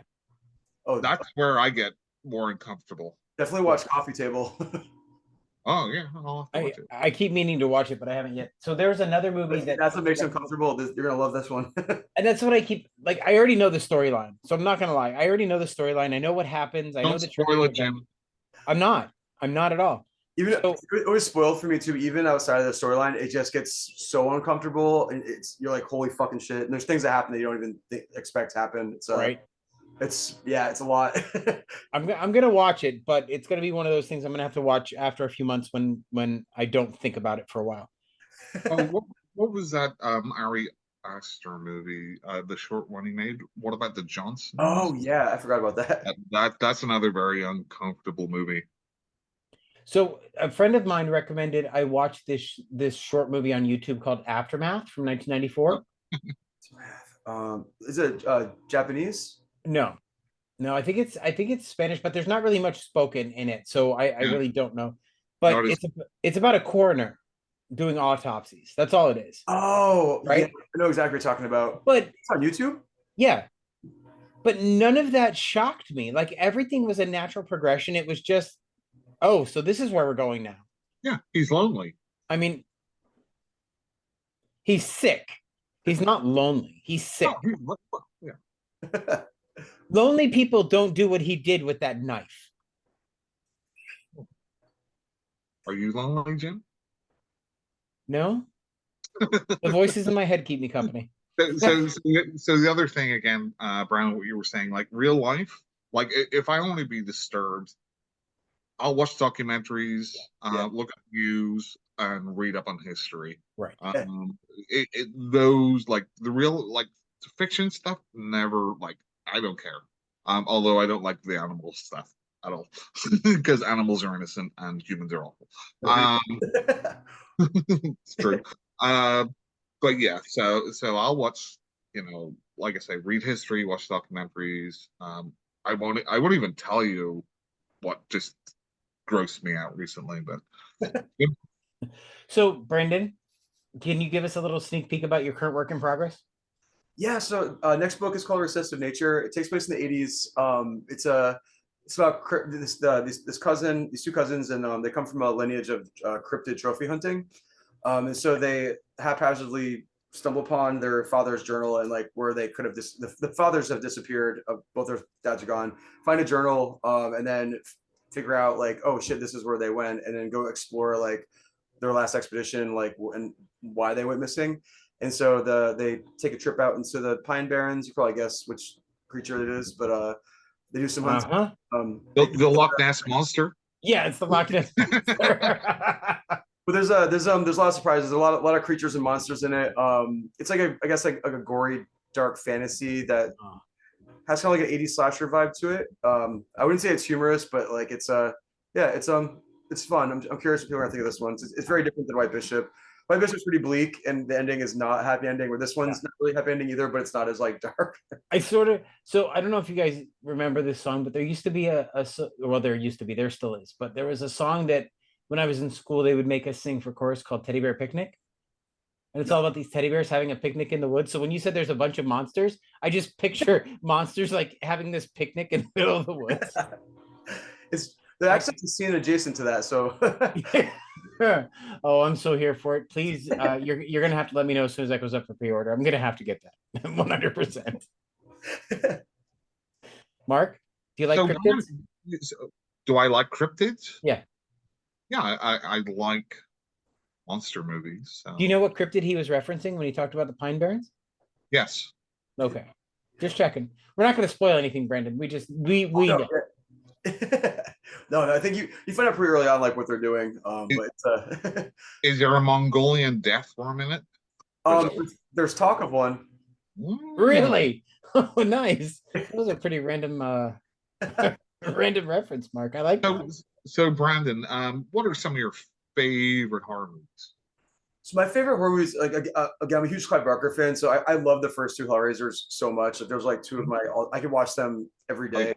What the hell's wrong with me? But I can. I love John Carpenter's The Thing. I think it's one of the most brilliant movies ever made. I'm just absolutely in love with it. It's just like a sci-fi, like I guess fantasy horror whodunit. Like it's just it's so well done. So much going on there in such a great way. Um, it's always a tough question. So I go back and forth. My top 10 list, my top 5 list is pretty like sturdy usually. I love Demons. I think Demons is the fucking blast. oh yeah, It's Demons so and fun. Demons are both like amazing. I think what else? Like, yeah, it's a tough one. I love Candyman a lot. I love Nightbreed a lot. Nightbreed's fantastic. Yeah, I'm a huge fan of. Oh, nice. Yeah, so, What is that, Mark? All I see is bright light. Back up. Back up. oh, that's awesome. The signed copy. Yeah. Yeah, Yep. So I've met Clive Barker and most of the cast of Hellraiser.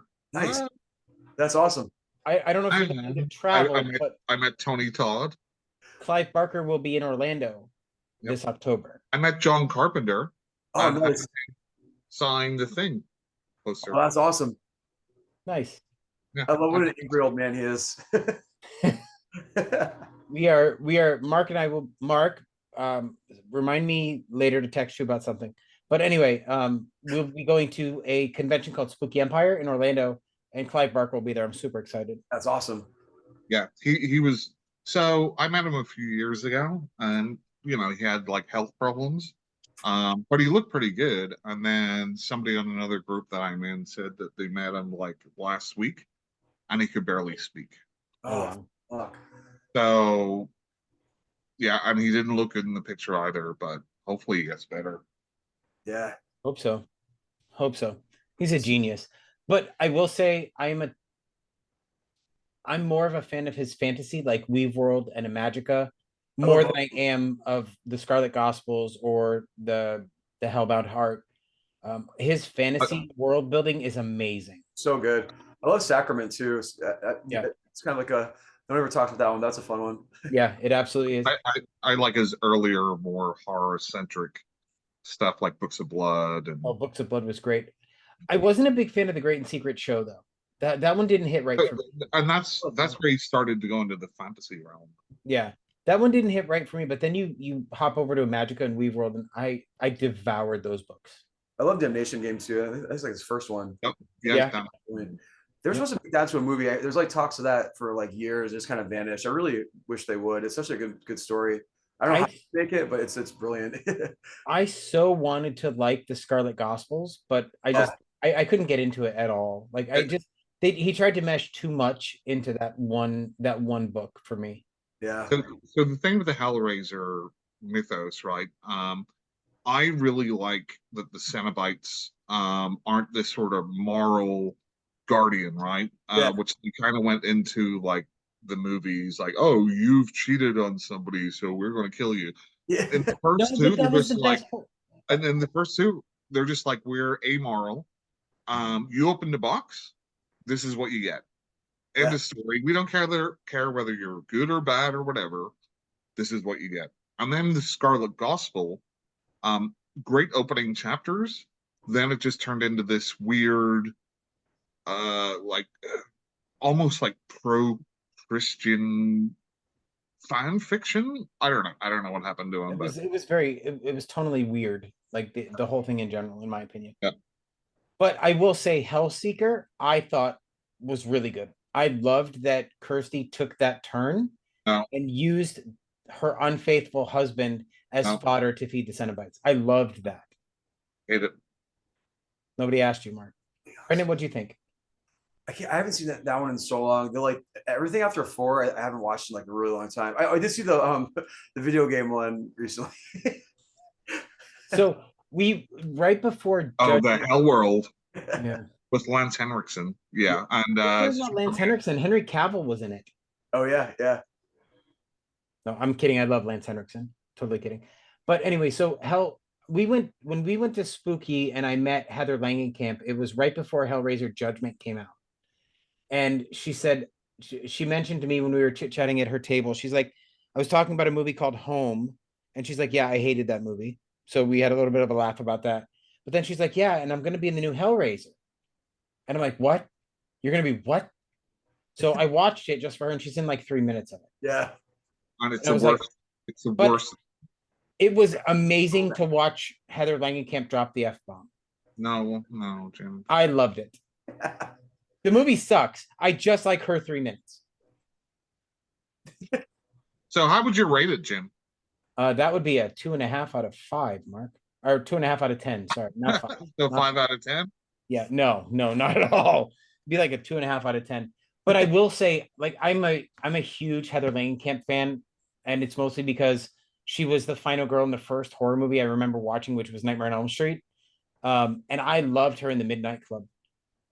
I absolutely adored her in the Midnight Club. It's a Netflix series where they tell these scary stories, and she plays a bunch of different characters in the stories. Oh, nice. Well, so Jim, I have a bone to pick with you. What now? Okay, so you said that's the first horror movie you've seen. No, I said it's the first horror movie I remember seeing. So is there another horror movie that you saw maybe before that No, with your it mom? was after, Mark.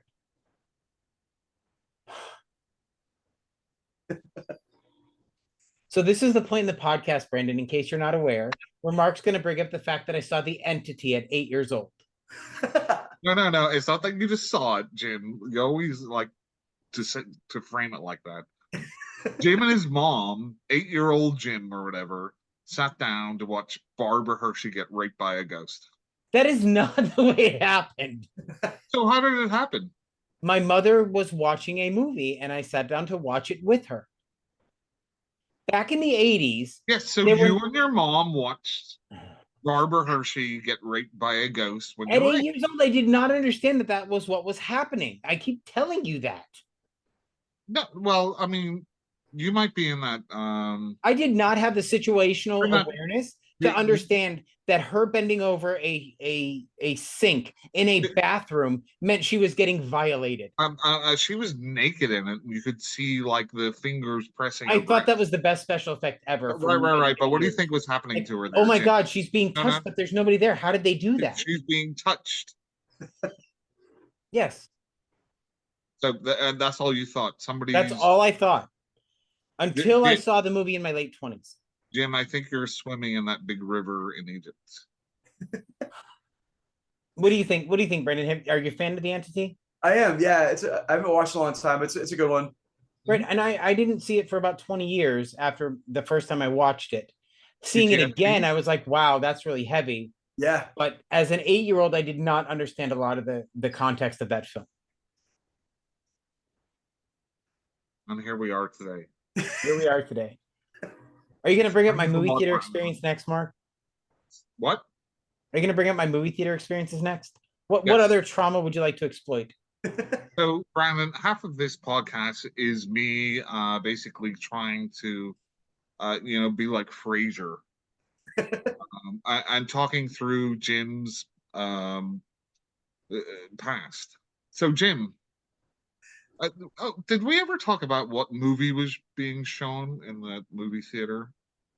Well, you said you went back a couple of times for some reason. First time it happened, it was Dick Tracy. I knew what a gentleman with his Dick Tracy out.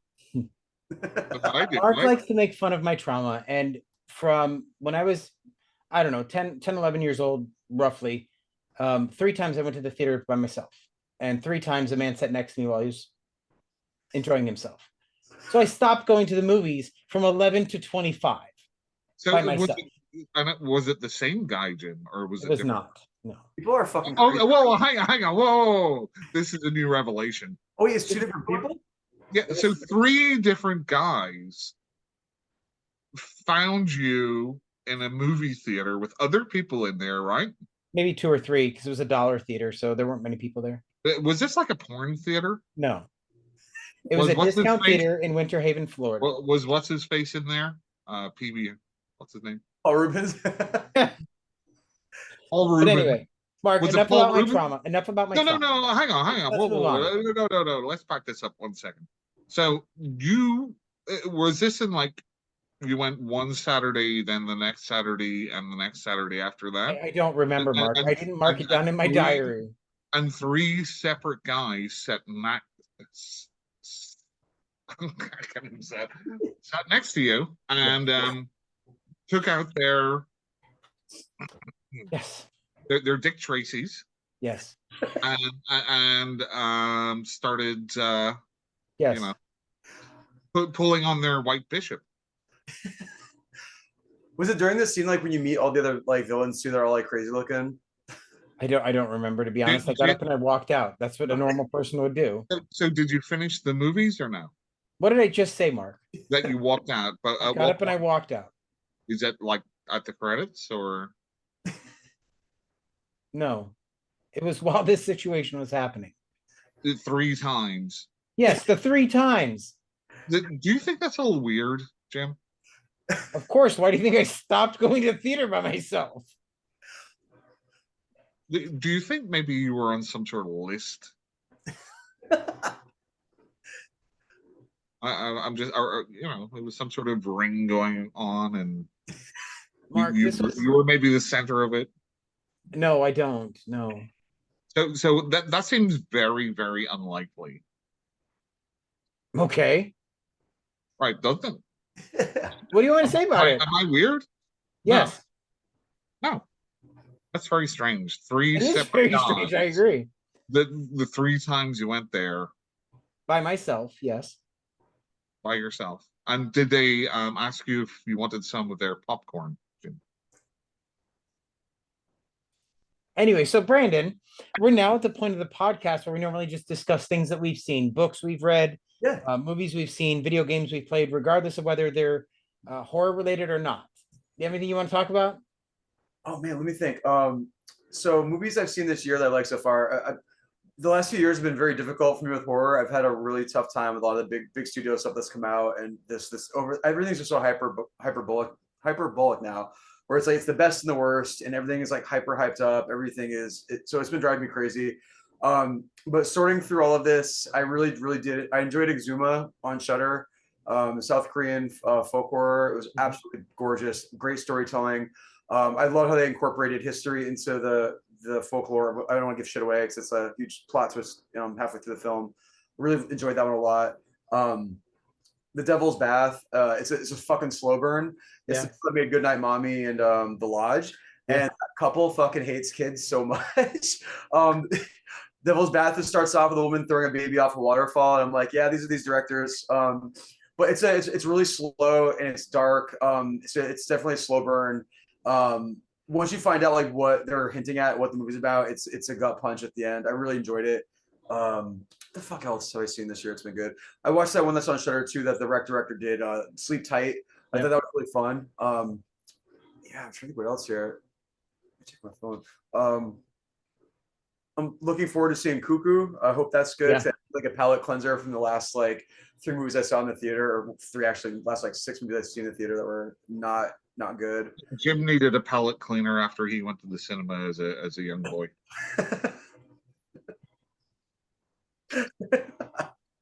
I saw Dick Tracy in Florida too. Like my dad lived in Miami, so I remember seeing that with him down in South Dade. I'm willing to bet you didn't have the same experience I did, though. No. He wasn't on the list, Jim. Yeah, apparently. 2024. Let's see. Coffee Table, Frogman. I like the Horror in the High Desert movies. The third one is pretty fun. I like that one. I keep hearing good things about that. I haven't seen them yet. Oh, definitely watch them. The first one is so fucking good. I'm a really big fan of like the mockumentary style, like Mungo and stuff like that. And it's in that vein of filmmaking, and it's the actors they found to play like the eyewitnesses and stuff were so fucking good, so believable. I had a blast with that one. It's actually kind of scary at the end too. Kind of the way like Mungo is, or like Ghost Watch and stuff like that. I love all that stuff. Nice. Yeah. Deep Tapes is a good one. Oh yeah, I've seen that one too. WNUF Halloween special is fun too. I like that one. Anything else? Yeah, I don't know. Yeah, it's been fucking rough. Yes, you're not kidding. I've been watching a lot of like older stuff, like just catching up on like a lot of like the SOV stuff. Like I saw Lunch Meat recently, that was really fun. Truth or Dare was really fun. What is lunch meat? This old like shot on video, just like 80s, just like sleaze. It's great. It's just gory, trashy, just like people with a VHS camcorder with their friends, just like making bad movies. But some of them have like some special effects skills, and Nice. yeah, I love all that stuff. Yeah, it's been a tricky couple of years. I totally get it because I like Mark, you're gonna be surprised. I watched a film today and I'm gonna butcher the pronunciation because I am shocked. you are because it's not in English. It's Wow. called Hausuga. Have you Oh. seen it? What is it? I believe it's pronounced Hausuga. Oh, yeah. I did Yeah. the witches one. It kind of. Kind of, yeah. Go ahead. So it's about this mother and daughter that are living in a cabin by the woods, by the lake, by this river, and how they're ostracized from the town that they're next to because they live a separate life. And people start calling them witches and all kinds of stuff. Well, the mother gets sick and becomes mentally unstable, then eventually dies, and the daughter essentially lives a really horrible life. That movie unsettled me a lot. Like some of the things that little girl went through. Oh my God, I was shook. It was definitely interesting and disturbing for sure. Have you seen it, Brandon? I did see it. I liked it. Yeah. Yeah. There's another one that has a similar title too that's on Shudder. They're both kind of like similar in plot too. I saw the Spanish one. There's another one too. I think it's like German. It's not. That's this one. This one is in German. Maybe I'm mixing the two up. They're both like about witchcraft adjacent stuff. That one with like the swamp at the end. I don't want to give that away too. With the So right, yeah, there's a scene in a swamp. Yep, towards the end of the film. Yep. Yeah, that one was good. Jim, don't tell me if Channing Tatum's in it, please. I can spoil that for you. He's not. You know what movies came out last year that were kind of good too? That movie Seeding, I really enjoyed, or The Seeding. It's a slow boring one. That was really good. I love Dark Harvest. I felt like that movie was kind of that was great. That was so great. fun. Yeah. No one talks about it. I don't know what the fuck happened. It just kind of came and went, and it did. And you know, I didn't realize there's a book that it's based on. That gets really good reviews. I haven't read it yet though. I haven't read it either. It's supposed to be excellent. I enjoyed that one a lot. I liked Cobweb. I know people hate that movie. I love that movie. The twist at the end, in like halfway through, is fantastic. I thought. I was told not to see it by everybody. Like, this movie's bad. I actually enjoyed it. I thought it was good. I agree. It's like, it's like teen horror. They did a really good job with it. It was I liked it a lot. I like the guy that plays Homelander too. He's good. Oh, Anthony Starr. Yeah, but he turns out he's a dick in real life. Oh, really? Yeah, well, he's getting just as much hate as Mia Goth right now. Oh, wow. People say that, but like I heard like Tom Skerritt's an asshole in real life and stuff. I met him; he was super nice. He was an asshole when I was there because every time I went to meet him, he left his table. Well, maybe that's more you than. Yeah, probably. I would not want to meet me either. Yeah. Anyway, we agree on something at last, Jim. We do. I do have an audiobook that I just finished actually called The Broth House by Robert Essig. Broth House. That was a surprise. I loved it. It is about a soup kitchen and what may or may not be on the menu in said soup kitchen. It was surprising to me. Well, I can't tell you why I loved it so much.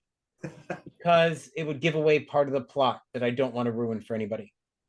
But it was fantastic. I'm so bad at reading. Reading just makes you a better writer, but I'm just so fucking busy all the time. I have like a stack like this big I need to fucking get through. But yeah, I need to any good book recommendations I'll gladly take. That's why I do audiobooks, because I'm always driving, so I can have it on instead of the radio. Because I drive a lot for work. I have a 70-mile county that I have to cover almost every day. So, Mark, what do you got? I have not watched any movies since we last talked, but I've caught up almost. I think I'm one or two episodes behind House of the Dragon. Meh. It's okay. I gave up on Game of Thrones halfway Oh, through. well, I still Game- powered through all of it, but I have zero interest to watch any of the spin-off series. well, I mean, at least this is written by Martin, right? So halfway through Game of Thrones, they just started making shit up. Yeah.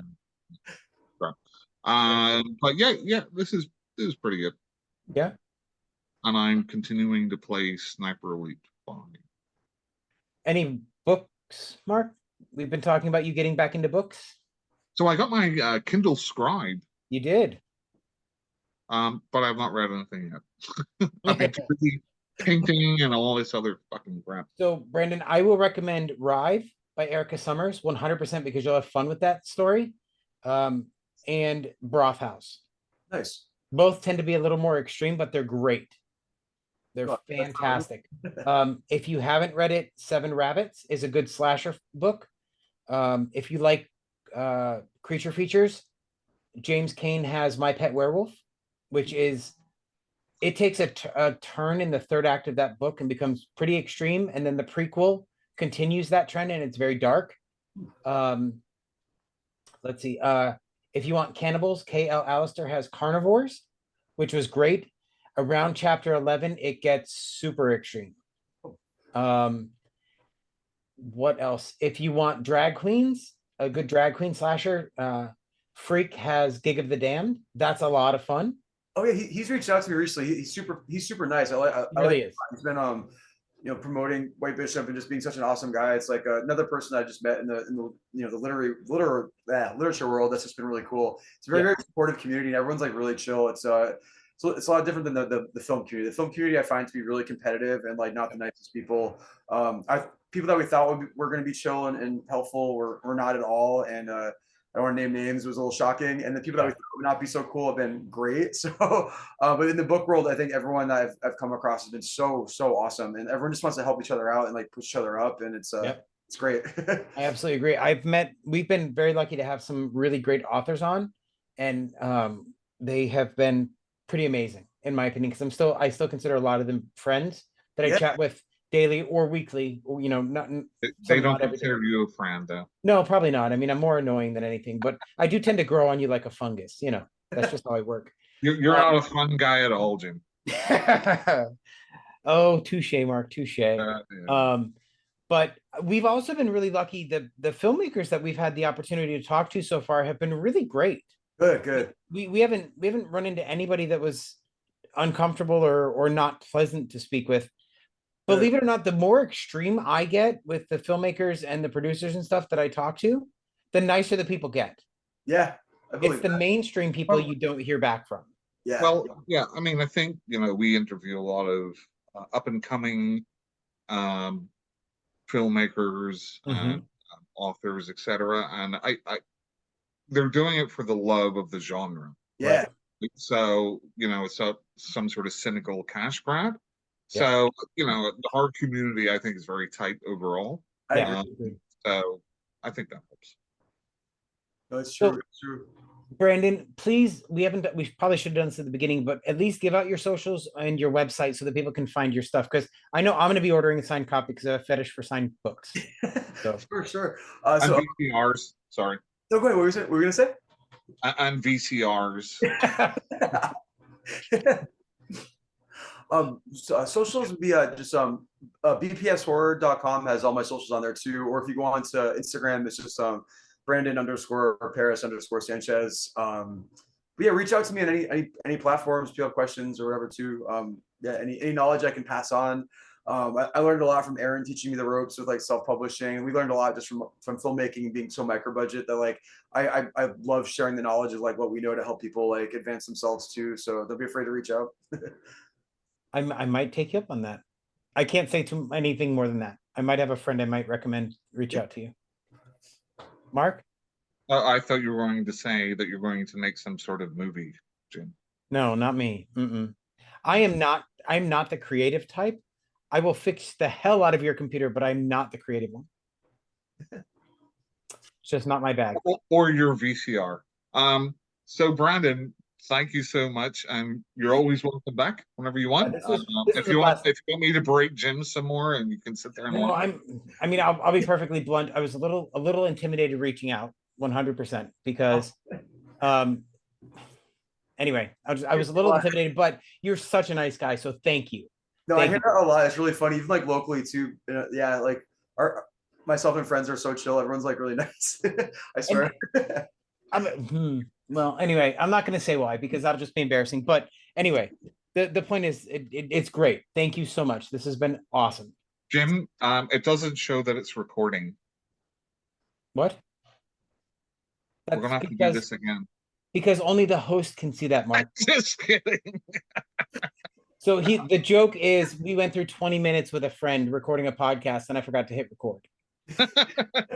That was 2 years ago, Brandon. 2 years. It happens. Anyway, got repetition sometimes. What'd you say, Mark?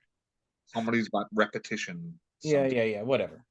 Anyway, check out Long Legs if you haven't seen it. Or I don't know. I don't think I've ever heard of it. Now, if I told you could get a VHS of it, I'm sure you'll have heard of it. No, but Frogman had a VHS special going on for a while. I wanted to get, but he was sold out by the time I was going to buy it. Was that through Broke Horror? Those guys are awesome too. They released a lot of VHSs. They did a Death Drop VHS, but they did like Terrifier and I think the Outwaters too. I don't know who did it, but Anthony Cousins, the director, was the guy that told me about it, and he was handling all the logistics of it. He's a nice guy too. He really is. That's why I was wearing my MILF t-shirt. It says "Man, I Love Frogman" on it. Out at the grocery store, I got so many looks. I was walking my 94-year-old cousin around, and everybody's like, "What does that mean?" I'm like, "It's a movie. It's a movie. Don't worry about it. It's just a movie." He's making a sequel too, so that'll be fun. I know, but the funny thing is, like, we were talking to him, and he hates short titles. Like, I don't know if you've watched any of his shorts, but the best one that I've seen that I love so much is every time we meet for ice cream, your whole fucking face explodes. And it's hysterical. It's great. It's a great 7-minute short. It was written by Carlton Mellick because apparently he's got a book with a similar title. So that they worked together to create the film. And visually, it's perfect. And it was so much fun. But like, he wound up with Frogman. That's his big hit right now. I'm like, that doesn't really make sense. You hate short titles. What did you do? I'm a fan of the shorter titles, but yeah, sometimes yeah. He goes crazy, and I love it. It's great. Mark, what do you think? Yes, I like Frogman too. We weren't talking about Frogman. I'm looking forward to Frogman. Frogmen? Yes. Man, you said man. We already had the man. Men. Oh, did you see Deadstream? That was a fun found footage one too. Deadstream was fun. I had a blast with that one. That was a lot more fun than I expected. Yeah, no, same. I really enjoyed it. That husband and wife team did a great job. They really did. Segment in that the VHS, I forgot which one it was. Their segment was pretty cool too. It was fun. Yeah. I've only seen one of the VHS movies, and I didn't care for most of it. I liked the wraparound, but I didn't care for any of the stories inside of the wraparound. VHS 2 is one of the best anthology horror movies. I agree. Mark, it's like fantastic. Mark, I think Hell is Frozen Over. We found somebody that agreed with you about something. Actually, whenever you edit this back, Jim, you'll find out that Brandon agrees with a lot of things I said. Well, that's one of the joys of editing, right? I can make it whatever I want it to be. Exactly. No, I rarely edit for content. This is too much fun. We have too much fun. But anyway, Brandon, thank you so much. This has been a blast, and I really appreciate it. You are absolutely welcome back at any time. Oh, thank you. And I'd be happy to come back anytime. Let me know. That is awesome.